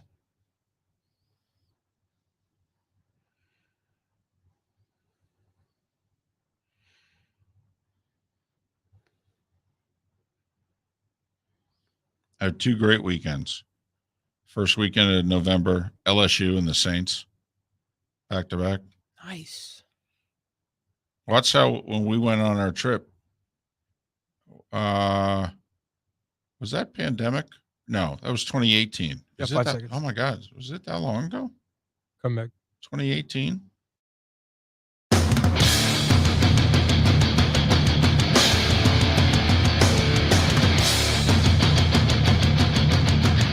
You are listening to Miller and Moulton, exclusively on the Florida Sports Network. And now here's Mark Miller and David Moulton. And just like that, it's the bonus hour. Miller and Moulton on this Monday. Thanks for being with us. Hope you had a great weekend. And thanks for starting your week off with us, Miller and Moulton, Florida Sports Network, floridasportsnetwork.com. Thursday night, it's the Clutch Vodka, Miller and Moulton Fantasy Football Summit. Dr. Roto, the featured guest. Hell, he's the only clutch. guest. He is clutch. Make you money. That's what he does. That's why, he's in business. Right. And he makes himself some money, too. He usually heads out to Vegas and takes part in a big event. And all those, big fantasy folks, they all compete against each other. He does really well in those. That's kind of why he's, Dr. Roto. So Thursday night, 7 o'clock, it'll start on the dot. It's like a hockey game. We're dropping the puck at 7. And we're going to open the doors at 6. We've got a little side room. It can seat up to 60. Don't know if we're going to do 60. May limit it to 50, but we'll see. And we're almost there. So floridasportsnetwork.com. Yeah, I mean, because if it's not for profit event, let's make sure it's a not for profit event. You got me. You got me. There's a reason. I will say, we, as you know, because you've listened to us, we've got our quirks. We do.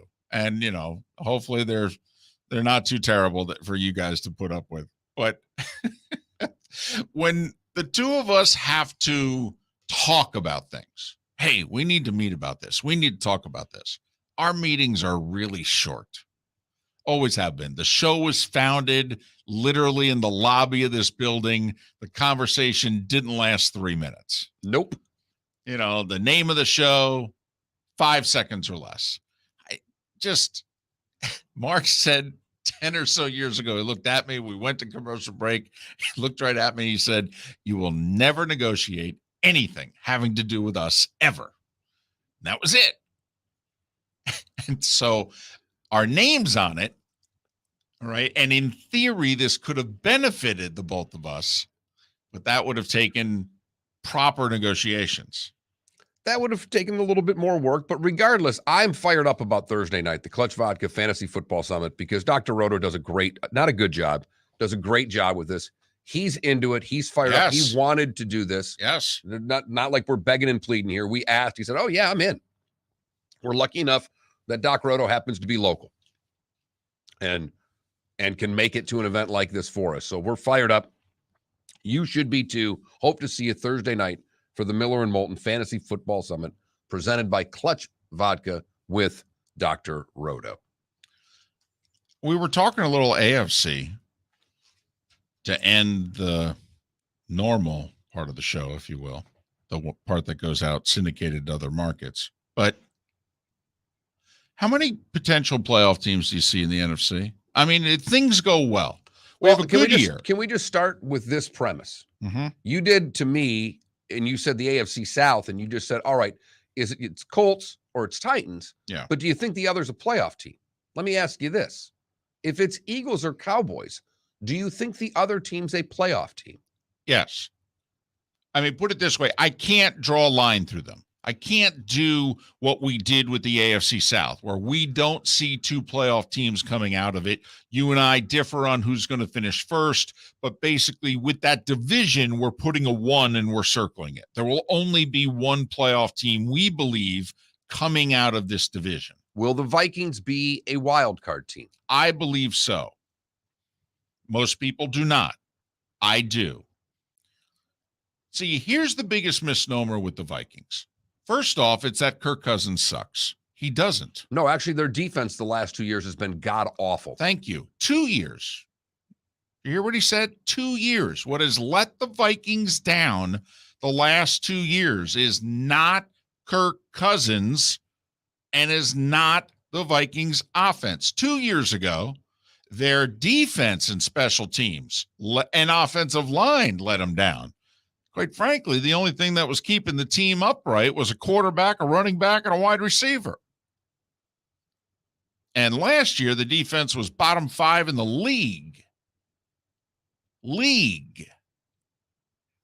Now, I know they got a new head coach and what have you. I actually think, one first-year head coach always makes the playoffs. We have 6 to 8 changes every year. And yes, most first-year head coaches do not do well, largely because they're inheriting bad teams. If you think about it, there are 2 teams out there in which they have new head coaches in which they're not necessarily inheriting bad rosters. And Todd Bowles doesn't count. It's Miami and Minnesota. Those are not bad rosters that those guys are inheriting. No, they're not. God-awful defense with the Vikings. I mean, bad. Yes, it would, Bottom yes. 5 defense. You just listen to what David said. Bottom 5 defense in the league. And I know Mike Zimmer was the coach, and we think of Zimmer in defense, and yeah. One of the reasons he got fired. Right, but not the last 2 years, man. See, 2 years ago, remember, was the year in which they got rid of all the old guys in the secondary except for Harrison Smith, and they put a bunch of young guys in, and they just, they got roasted. Oh, okay, but we thought, they got the year experience under them and blah, blah, blah, blah, blah. No, got worse, actually. And Zimmer's schemes, for whatever reason, it didn't work. All right, so, again, I'm just going through, do we think the Saints, if we think the Bucs are clearly the favorite, which they are, but Carolina and Atlanta are not playoff teams. No. Are the Saints? Oh, yeah. Now, can't guarantee that they will, but if we're narrowing 16 down to what? To me, I don't think Washington's a playoff team. I don't either. And obviously the Giants aren't. So, now the North. Detroit and Chicago are not playoff teams. And you and I both actually are sneaky high on the Lions. We like the over. I'm willing to go as high as 7 for the Lions, which, remember, they were 3-13-1 last year. 3-13-1 that lost a boatload of late. I mean, that could have been much better, but they're the Lions, so It wasn't. All right, let's go out west. So we're at potential playoff teams in the East that we think, hey, Right. these are viable playoff teams. 2 in the North, 2 in the South. Now, so you're on board with the Vikings as a viable playoff team? I think so. I think that defense is going to it has to get better. It was terrible. And the more I've read into the Viking stuff, and it was one that kind of, you go through a season and you're just looking at scores and results and not diving maybe into statistical work. Well, you start looking at what the Vikings did last year and the last couple of years, Kirk Cousins' numbers are spectacular. They've got the guy that can lead them at quarterback. They need the defense to be able to stop something. And that wide receiver doesn't play second fiddle to many. I mean, I know he's a young diva in the making, and he said, I'm not the best receiver in the NFL. That's Devontae. He goes, but after this year, I will be. I say, I love me. And they've got a running back that can flat out play. Damn right they can. I mean, yeah, Dalvin Cook is good. He's really good. Yes, he is. Little stat about the Vikings. They scored 425 points last year. Their defense allowed 426 points. 425 in 17 games. That's that's 25 a game. That's with every playoff That's team. 25 points a game, and they finished below 500, scoring 25 points a game. Right. Offense ain't the problem. I know everybody, Kirk Cousins sucks. Actually, he doesn't. All right. So in the West, Mm-hmm. the Rams are clearly the favorite. How many other teams? I think you can put a line through the Seahawks. They're not a playoff team. But the other three are legitimate playoff contenders. So right there, we're already down to 9, 2, 2, 2, and 3 in the NFC. And we haven't started to do what we did in the AFC last segment, which is let's just dig a little deeper. Well, I think the biggest difference between the AFC and the NFC is that you can't dig deeper and start playing that one makes it and the other one doesn't. We just did that exercise with the North and the South and the East for that matter. That all three teams that we think are second place teams in the East, we're not sure who that is, but in the North and in the South, we already have division winners picked, and we think both second place teams can be wild cards. Well, we think whoever finishes in second in the East can be a wild card. The team that I have the most questions about on all of this is the San Francisco 49ers. Which is funny because mine's the Arizona Cardinals. Got to remember that they're going to play the first 6 games without D-Hop. And you got to remember, the Niners are going to play the whole season with Trey Lance, and we have no idea what we're getting out of him. No doubt. None whatsoever. Cardinals have gotten off the good starts the last 2 years. They've had bad finishes. They were 6-4 2 years ago, finished 8-8. Last year, they were 7-0, finished 11-6, and got blown out in the playoffs. So they've lost 4 of their last 6 and 7 of their last 11 the last 2 years. All right. With that in mind, that this is a team that starts off strong, finishes badly, and the one playoff game they played, they got absolutely humiliated by the eventual Super Bowl champions, but still, they got humiliated. Division opponent. I mean, they were down 5 touchdowns in the second quarter. All right. You tell me their start this year.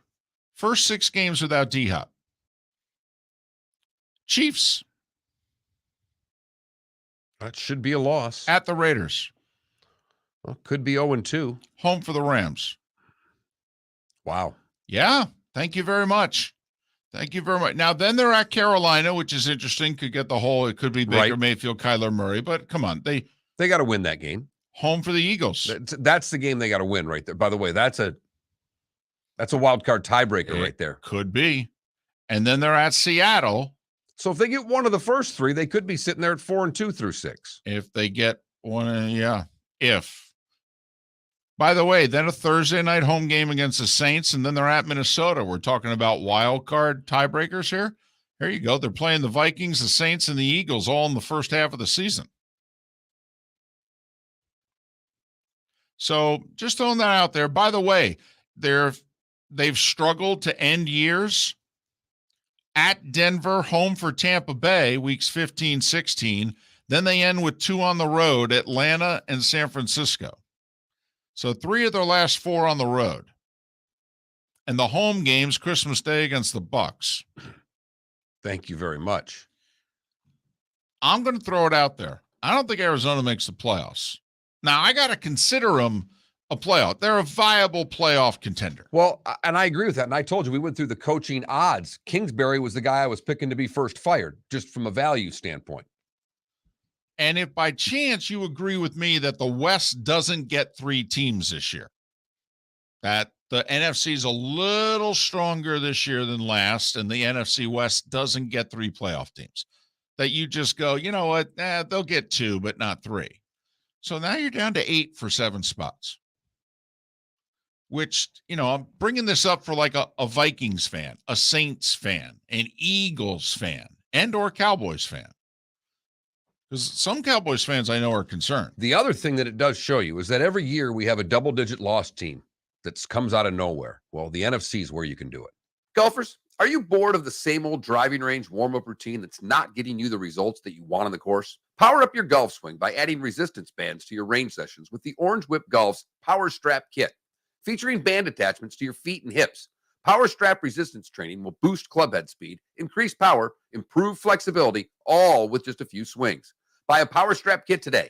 Go to orangewhipgolf.com and use code Miller10 to receive an additional 10% off the already great price of $119. David Moulton for Napa, Napa Auto Parts, and Napa Filters. Insist on Napa filters for your vehicles, or if you're a do-it-yourselfer, only buy Napa filters. Napa has a filter for almost anything on earth that moves, whether it's motorcycles, foreign and domestic cars, vans, SUVs, earth-moving equipment. You get the idea. Napa Auto Parts, Napa filters. Insist on them for your vehicles, or if you're do-it-yourselfer, only buy Napa filters. Bring your big mouth to John Smith Subs and indulge in their overstuffed subs with the freshest quality ingredients. Enjoy our famous steak bomb with perfectly grilled marinated sirloin steak topped with provolone cheese, grilled onions, peppers, mushrooms, crispy bacon, juicy tomatoes, and creamy mayo. Boom! Made-to-order crispy fries can be paired with the Gator, the Cuban, the chicken bomb, or the Italian. Love local. Eat delicious with John Smith Subs. Find a John Smith Subs location near you today. Mark Miller for SWFL Golf Carts, or online, flgolfcarts.com. If you're looking for a golf cart, an e-bike, or an e-motorcycle, go visit Alex and the gang at SWFL Golf Carts. flgolfcarts.com online. Check out their whole inventory. If you're looking for a custom cart, they can take care of you. 2-seater, 4-seater, 6-seater, they've got you covered. E-bikes, nobody better for value and service. E-motorcycles, check them out. Again, flgolfcarts.com. flgolfcarts.com. You were listening to Miller and Moulton on the Florida Sports Network. Cities where cops are just resigning. Yeah. New York, it's unbelievable. Yeah. Mm-hmm.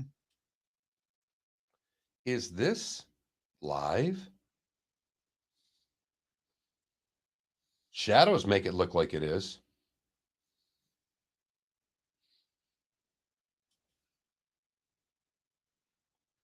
I'm wondering, did rain force these games earlier? I mean, because they just got out of Get Up. I mean, I know it's Little League World Series and they love it and all, but this is Get Up, which is a pretty big show to those guys. Yeah. I'm curious what's on the deuce.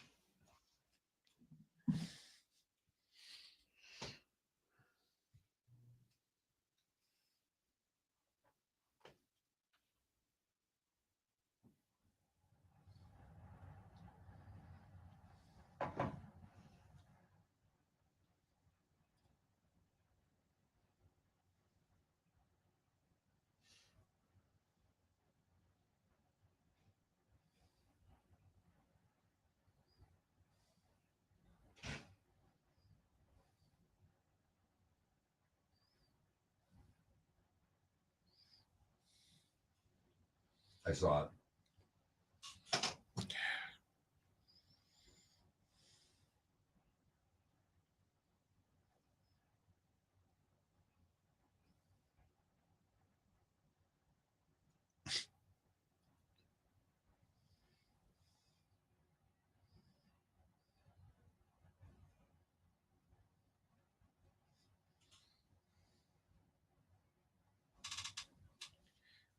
Yes, I've watched it 4 times this morning. Did you see what the meme was? Billy, this is Daniel Vogelbach. He's a first baseman, one of the most underrated players in baseball. His only defect is that he's so fast that it looks like he's running in slow motion.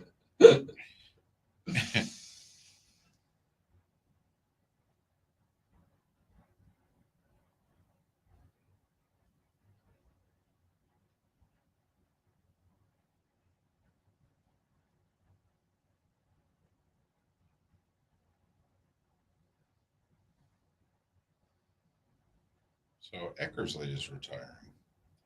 Yeah, I saw that earlier.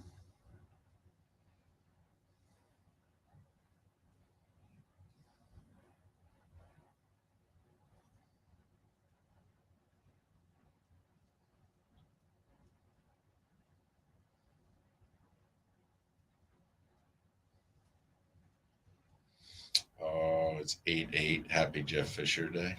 That's funny.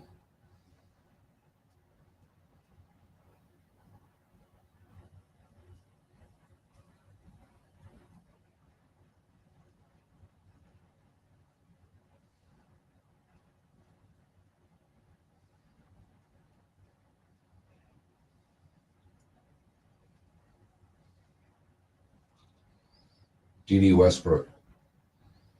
At Coach Gundy, you're one of the reasons for even coming to OU. Let's take a little time off and go chase for 8. Yeah, totally. Joe Mixon penned a letter. Joe Mixon penned a letter. I mean, saying don't resign. Right. Yeah.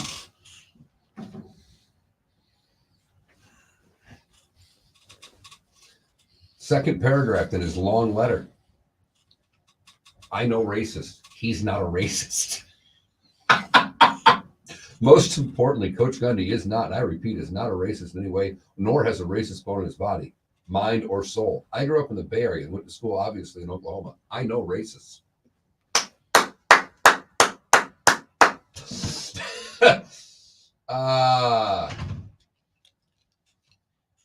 Hey, we have a question. What's on the deuce? They just broke in to get up for Little League Baseball. And we're just curious. It's live. Oh, it's the Ocho. Yeah, it's Ocho. Yeah. Oh. Oh, hell yes. All right, NFL Gotcha. Network. Do not give me cornhole. Something could possibly happen. There's training camps going on. Okay, all right. We're coming back.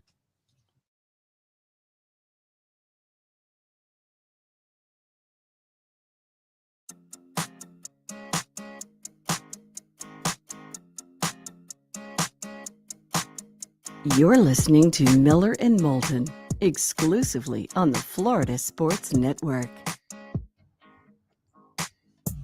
21 minutes past the hour. Miller and Moulton, Florida Sports Network, floridasportsnetwork.com. Good, bad, and ugly. What's on tap today was the day when, along with final thoughts coming up in 20 or so minutes. Pro Football Hall of Fame weekend came and went. It was a big one for Jacksonville. Leroy Butler is a son of Jacksonville. You know, Favre got a little heat.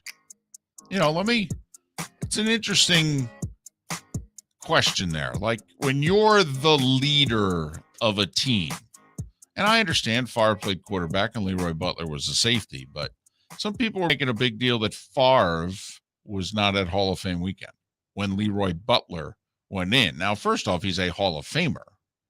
Okay, and usually Hall of Famers return for Hall of Fame weekend. Yeah, I would think that's the biggest part of it, but who knows? And then, of course, the first Jaguar ever got in the Hall of Fame, Tony Boselli. So it was a big, did you see the speech at all? I did not. So, you know, they're pressed. You got like 6 minutes. And so they're all going pretty rapidly. You know, they're thanking all the people they got to thank and what have you, but they're moving along. He's about 4.5 minutes into his speech, and obviously he's mentioning Jaguars and and then even the media. He said, you know, because I've become friends with some of them, blah, blah, blah, blah, blah. And then he just stops and he says, I'm sorry, but I have to do this. And he goes, Duval.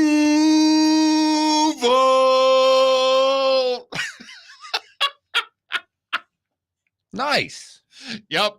He just said about 3/4 of the way through his speech, he goes, "I'm sorry, I just have to do this." Right on.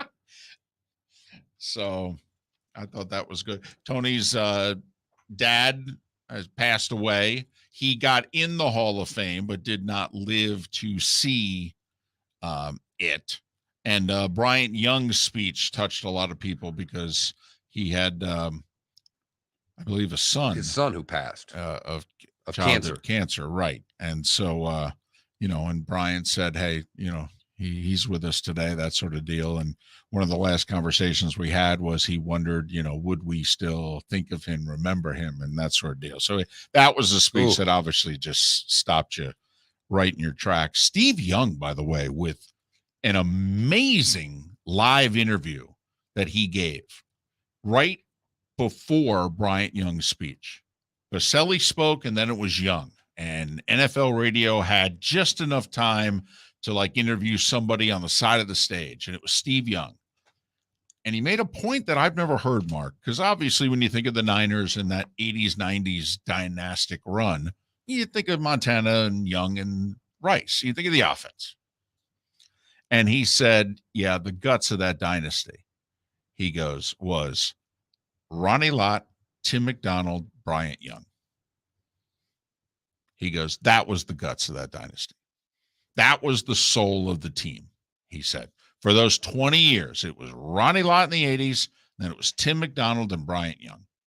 He goes, that was the soul of the team. He said, Joe, myself, Jerry, we got all the credit and we got this and what have you. He goes, the reason we were a dynasty. And he just talked about how Ronnie spoke a lot and the other two didn't. But Steve was very eloquent in a very short, it was a one-question interview.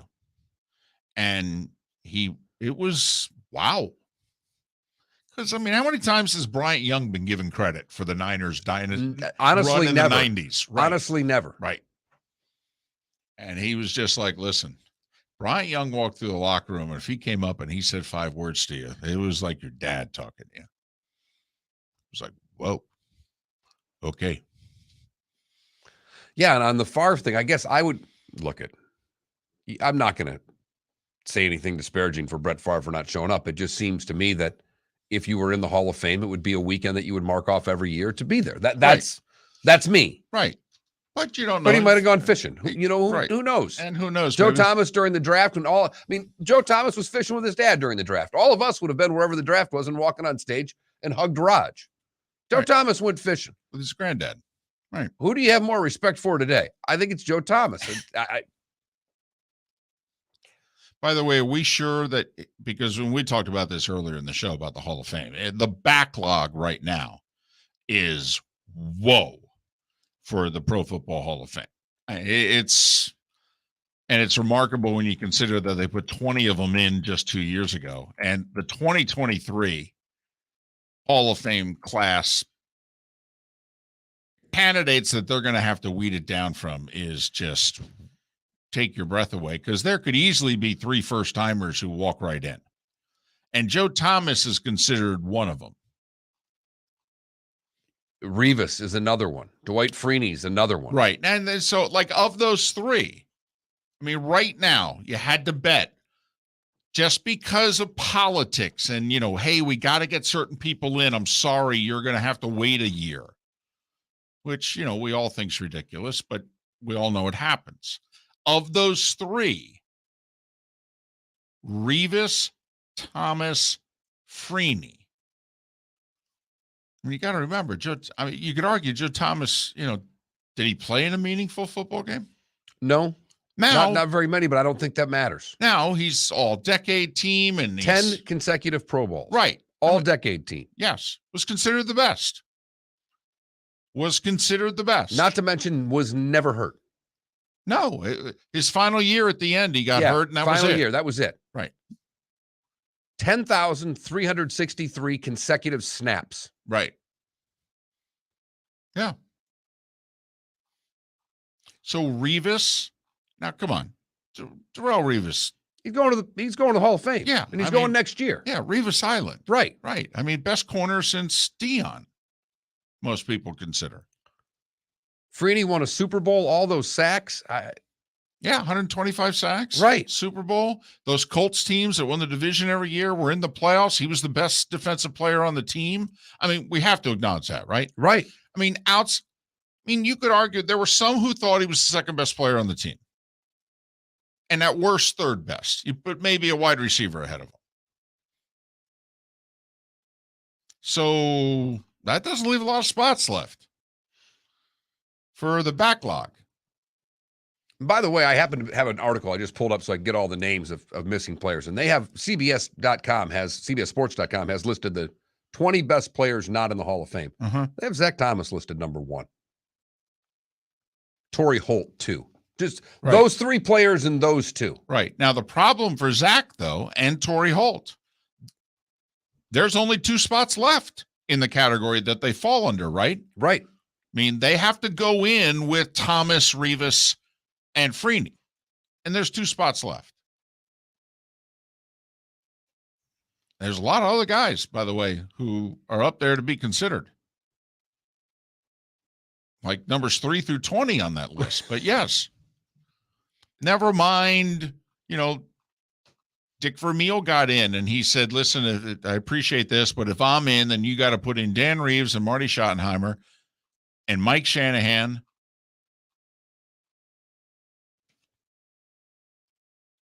and Tom Coughlin and the Packers coach there and the Seahawks coach, Mike Holmgren. He's like, if I'm in, you got to put these guys in. Come to think of it, you make a dadgum good point. So, you got to figure one of them are going in every year for the next 5 years. So that doesn't leave a whole lot. When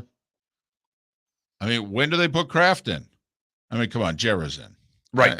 So Kraft's But there's 5 players, the rest are separate. Right. But there's a backlog even for those categories. And then the senior committee as well. Oh, the my Rileys, goodness. the Andersons. The Kuchenbergs, the Tommy Nobuses. I mean, just, every fan base seems to have one guy that they can mention going, how in the world is this guy not in? Next year's going to be interesting. Does not seem to be a lot of spots left. Today was a day when the good, the bad, and the ugly, and what's on tap, all still ahead right here on Miller and Moulton. Where else? The Florida Sports Network. Golfers, are you bored of the same old driving range warm-up routine that's not getting you the results that you want on the course? Power up your golf swing by adding resistance bands to your range sessions with the Orange Whip Golf's Power Strap Kit. Featuring band attachments to your feet and hips, Power Strap resistance training will boost club head speed, increase power, improve flexibility, all with just a few swings. Buy a Power Strap Kit today. Go to orangewhipgolf.com and use code Miller10 to receive an additional 10% off the already great price of $119. We did this before the pandemic, and now we're doing it again. The Miller and Moulton Fantasy Football Summit, presented by Clutch Vodka. We want you to win your fantasy football league, so we've recruited an expert just for you. Dr. Roto, who you hear regularly Thursdays on Miller and Moulton during the season, will give you his tips, advice, and insight just days before your fantasy draft. In addition to that, you'll get food and drink and all of your questions answered. You'll leave the Miller and Moulton Fantasy Football Summit with the Dr. Roto cheat sheet so that you can draft a great team and follow his award-winning insight throughout the season. So if you want to win, we'll see you August 11th, Shoeless Joe's Sports Cafe for dinner, drinks, and the doctor. Dr. Roto, that is. Go to floridasportsnetwork.com to sign up today. The Clutch Vodka Miller and Moulton Fantasy Football Summit. Thursday, August 11th, 7 o'clock, Shoeless Joe's Sports Cafe. David Moulton for Napa, Napa Auto Parts, and Napa Filters. Insist on Napa Filters for your vehicles, or if you're a do-it-yourselfer, only buy Napa Filters. Napa has a filter for almost anything on earth that moves, whether it's motorcycles, foreign and domestic cars, vans, SUVs, earth-moving equipment. You get the idea. Napa Auto Parts, Napa Filters. Insist on them for your vehicles, or if you're a do-it-yourselfer, only buy Napa Filters. You were listening to Miller and Moulton on the Florida Sports Network.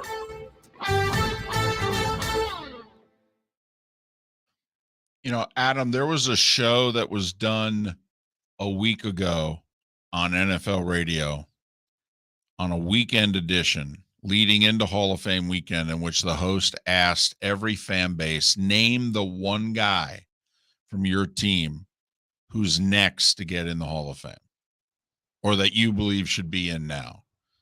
And Adam, if there is number 2, I think it's going to be Fred Taylor.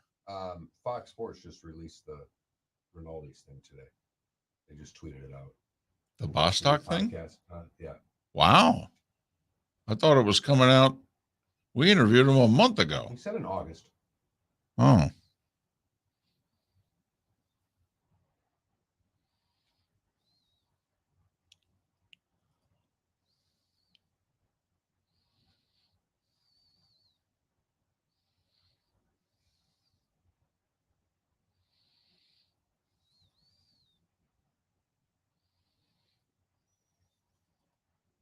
The Dwayne "The Rock" Johnson locker room.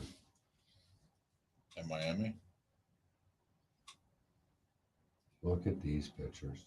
They're just very quick. A lot of neon. But just look at the stalls. They've all got reclining chairs in them. You talking about UM's new locker room? Talking about the Canes' new locker Yeah. room? Oh, yeah.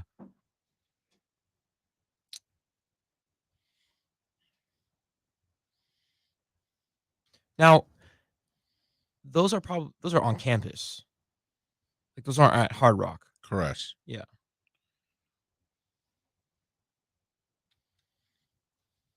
Took one of my buddies' little brothers who's never been to Miami this weekend. I took him around the campus of University of Miami. Such a beautiful campus. If only it was just a little bigger. I'll tell you what, Florida State's in trouble because Napier's getting it going at Florida right now, recruiting. Mhm. He had another big weekend.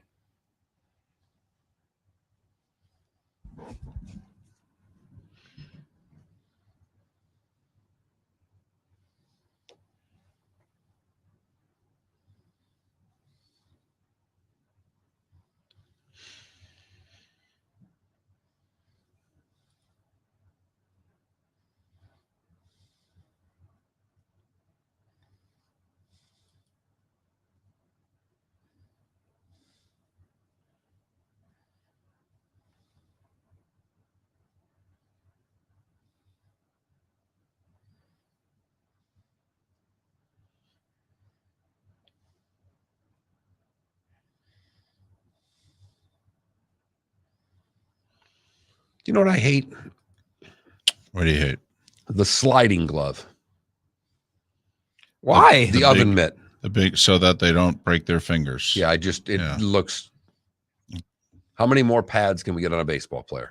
Can we make these guys look any softer? Is it possible? You slide with ease, you know? Just really It dig, looks stupid. really dig your Looks hand in like there. No, you can't dig your hand in there because you got an oven mitt on. It has a purpose.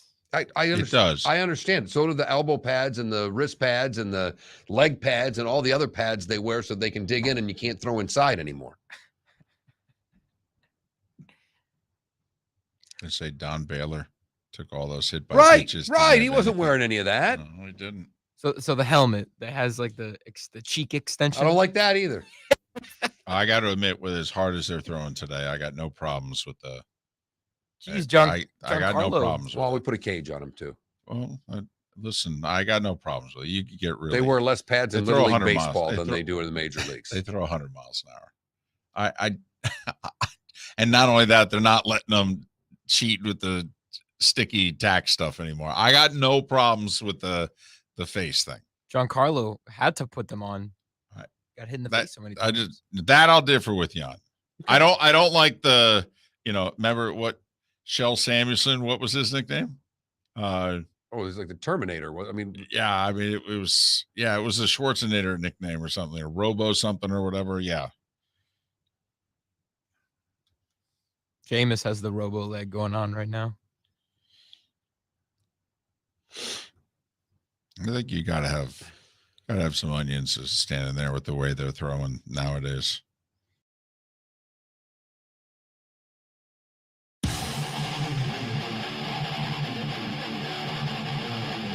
You're listening to Miller and Moulton, exclusively on the Florida Sports Network. 22 minutes before the hour.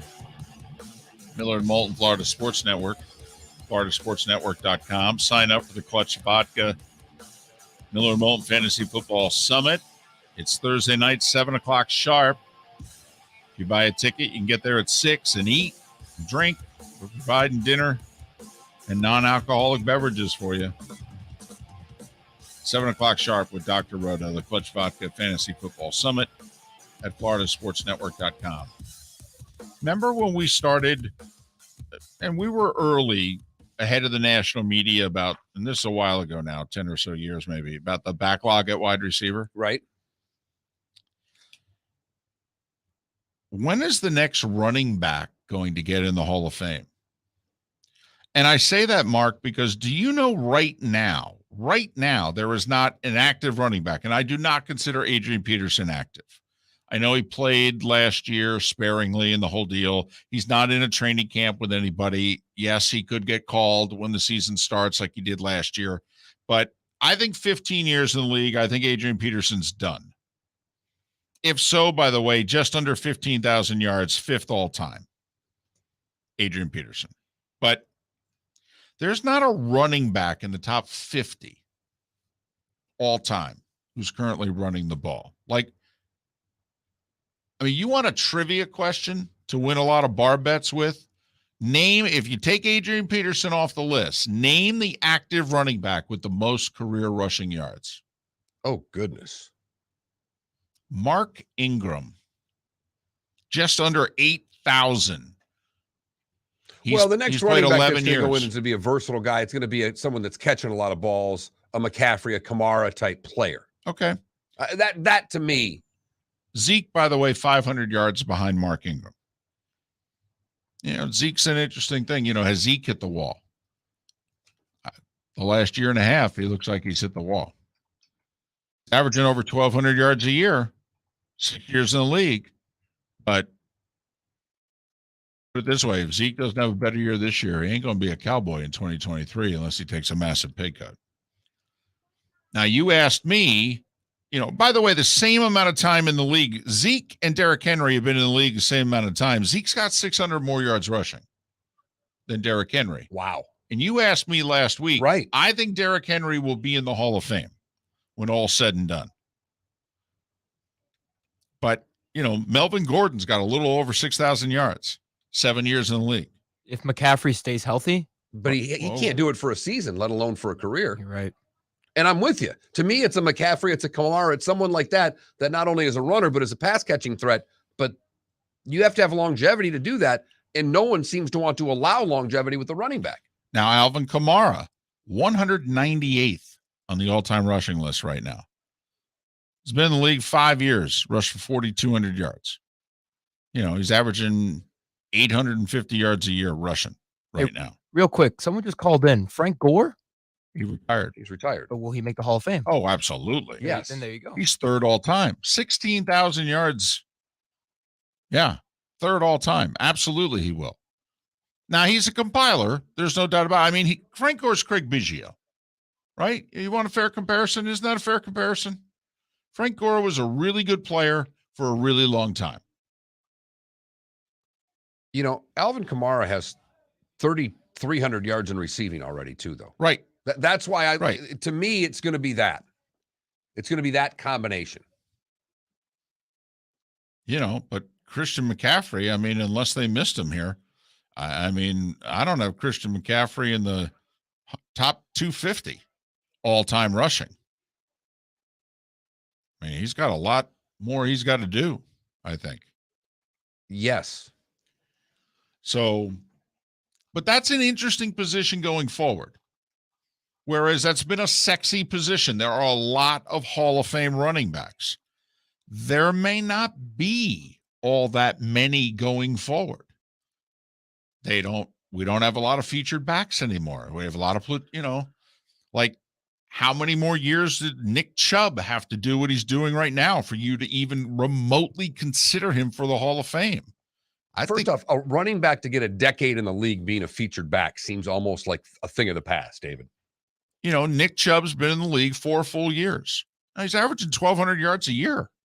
I mean, it's damn good. You know, 5 more years, though. 5 more years, get him to right around 11,000 rushing yards. Then you got to make the case in the room that he's going to deserve it over a receiver at that point or whatever else you're going up against. So just throwing that out there, you know, we talk about pitchers and what's the magic number of wins anymore. It used to be at running back, if you got to 10,000 yards rushing, you know, certainly if you got to 11,000, well, it's a position that may not see a ton of Hall of Famers going forward, with the game having changed the way it has. Time now for? The starting 5. No, it's not. 5 stories you It need certainly to is not know. time for the starting It's 5. time for someone to take That's back my this fault. segment. Well, If who the for hell no else's other fault reason would it than be? to stop David from talking about Meghan and Harry. Here's Mark Miller with Today Was the Day When. No kidding. It's my fault, Dad. Really? I don't have any other kids. You know, that was, I mean, you can't laugh at a Bill Cosby joke anymore. Okay. But that was Cosby's whole line. He did a whole, you know, tour about parenthood. And he goes, if you have one kid, I don't consider you a parent. Okay. And the audience kind of murmured, and he goes, hey, come on. Well, you know the answer to every question. I mean, you know, how hard is it? We start today in 1786 when Congress unanimously chooses the dollar as the monetary unit for the United States of America. This one's solely for David. Today in 1920, the Tigers beat the Yankees 1-0 in the shortest American League game ever, 73 minutes. Damn. I didn't realize Maddox pitched that game. Today in 1945, Harry Truman signs the United Nations Charter. In 46, the Pirates, original owners, sell the club for $25 million. 1963, the Kingsmen release Louie Louie. Radio stations label it obscene. Today in 68, I had to put this in because of the next one. Today in 68, in Miami Beach, Nixon gets the Republican nomination. It would be 6 years later that he announces he's going to resign at noon the next day. Today in 1976, set baseball back, I don't know, at least 50 years because the Chicago White Sox suited up in shorts. It's unbelievable how ugly that uniform was. Wool, too, right? Didn't they have the wool uniform? I think they did that. This was just the shorts. This is long before Sale, you know, slashed their uniforms. Correct. They had this back in the 70s, Chris. 82, Ray Floyd wins his second PGA at Southern Hills. 84, Carl Lewis wins his third gold of the LA Games as the Americans sweep the 200. 88, NWA released Straight Outta Compton. 92, the original Dream Team wins gold with a 117-85 win over Croatia. 1995, Gangster's Paradise is released by Coolio, one of Moulton's favorites. And today in 2006, Sly Stallone finally settles out of court with Chuck Webner. 2006. Only took 30 years to figure that lawsuit out. 2008, the Summer Games opened in Beijing. And a year ago, the U.S. women's team get their 7th consecutive gold. Sue Bird and Diana Taurasi each win their 5th straight gold medal. 7 in a row. 5 each. Right. For the two of them. That's pretty incredible. Those born today that are no longer with us, just one name on this list. The late, great Jerry Tarkanian. Just chew on a towel today for the... Right. Those that are still alive, Dustin Hoffman is 85. Ken Dryden is 75. Robin Quivers is 70. Bruce Matthews is 61. And Rashad Lewis is 43. Roger Federer is 41 today. Federer's still talking about playing Wimbledon next year. He's trying to make it back from that knee injury. Ken Dryden, the broadcast partner of Al Michaels, when he's asked, do you believe in miracles? And Dryden answered it. Hey, shout out Rashard Lewis, too. You know, when I put anybody from the Heat on here, whether they're significant or insignificant, I know I'm going to get something. I know I can get Philly to pay attention. He may not pay attention to the show, but if we mention a Heat player during Today Was a Day win, he's all in. 2 seasons. One champion. This is an interesting footnote, and you could see this. Like, I don't know if when you looked up your thing, there are some Today Was the Day When type sites that list today as the 34th anniversary of when the lights went on at Wrigley. The first night game, August 8th of 88, 8/8/88. The problem was the game gets rained out in the fourth. It was Cubs-Phillies, but it gets rained out. So officially in the books, first night game at Wrigley, the next night, Cubs played the Mets on August 9th. But August 8th was when they had the big ceremony. They had like a 100-year-old guy who had been a Cubs fan his whole life. They had him ceremoniously turn on the lights. Sutcliffe, I think, pitched for the Cubs. That was the big celebration. Yeah, rained out in the fourth. They needed about 30 more minutes. They needed Doppler. Yes. Need to move or this Super thing up a half Doppler hour. 3. We'd have had that. You've heard folks elsewhere mock Florida is gonna Florida. Well, Mark Miller sees it differently. He calls it the good, the bad, and the ugly. What you got, Mark? Sleep. I have sleep for the good. If you are a good sleeper, I have a job for you. Casper Mattress Company is hiring Casper sleepers to sleep for a living. Come on. Casper sleepers will sleep in our stores and in unexpected settings out in the world. Wait. What? Unexpected settings? Yeah, probably a park bench at work. Me in church every Sunday. Hello. Wife's at work right now, right? Yeah, okay, good. The job application is only open through Thursday. The perfect candidate shall have an exceptional sleeping ability and a desire to sleep as much as possible, and of course, the ability to sleep through anything. Yeah, but I fit most of that, except I have a morning show. I mean, I'd apply for this job if they'd let me stop sleeping at 5. I think they would. I think they want you to take naps I think this is about napping, David. I'm a champion napper. I know. How do you apply for this job? TikTok. Seriously? Yeah. I'm out. For the bad, we go to Hillsborough County and Lake Thonotassa, where Thonotosassa? No? Thonotosassa. Sorry. Yeah, you're right. Where somebody decided to go swimming in a lake and got bit in the face by an alligator. Imagine that. They went swimming in a lake in Florida. Right. Wow. He was taken to the hospital. Then they had to trap the alligator and blame the alligator. Finally, the ugly. Blame the alligator. It's his lake. They always do. They always blame the It's alligator. like blaming the shark. It's their water. Last time I checked. But it doesn't work that way, David. For the ugly, we go to Salt Lake City, where a Utah man was arrested on Saturday after he stole an excavator from a construction site, drove it a mile to a grocery store, and then used the excavator to start ripping up the parking lot in said grocery store. Why? No real reason. No reason given. He was arrested without incident as people called police with the large Volvo excavator motoring down the road. Now, there are at least 3 parking lots that I would like to take an excavator to. I don't know if I'd steal one to do so, but come on, anybody that's been at that Publix on the corner of Bonita Beach Road and 41 knows it's one of the 5 worst parking lots in North America. You just want to start digging in? Just rip it apart. Start over, guys. You screwed this one up. Is that where it's one way and you got to go through? It's just a mess. It was not designed very well. Anybody that's driven through it knows that I'm right. That is the good, the bad, and the ugly on today, 8/8/22. 7 baseball games today. That's it. Just 7. Who'd have thought Toronto at Baltimore in the second week of August would be a nice little series? Not Seattle or Baltimore.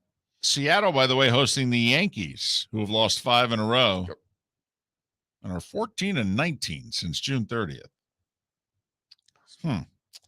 Mets try to keep it going at home against the Reds. Padres try to right the ship that was just upended by the Dodgers over the weekend. And they host the Giants. And the Mets, by the way, are minus 320. Don't you have to bet the Reds today? I mean, don't you have to? I mean, they're throwing a guy out there who's I think making his major league debut. Actually, I don't think you do. But I know. You're hoping the Mets, just breathe out. Let down after the Braves series. I don't know. I think I throw a few shekels on the Reds today.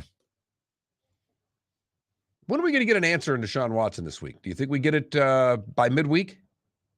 Well, it's being expedited, Mark. Right. Well, in the NFL, that could mean anywhere from 3 to 300 days.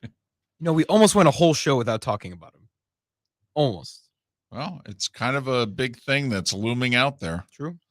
Jimmy G has got permission from the Niners to work out, so they've passed him on the physical. So in theory, a deal could get done here.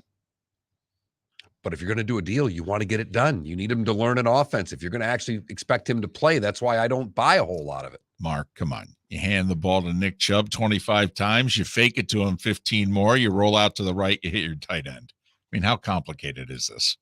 Oh, well, it's that easy. Thanks for listening. We'll be back tomorrow morning to do the same thing all over again right here on the Florida Sports Network. David Moulton for Napa Auto Parts, and Napa Filters. Insist on Napa Filters for your vehicle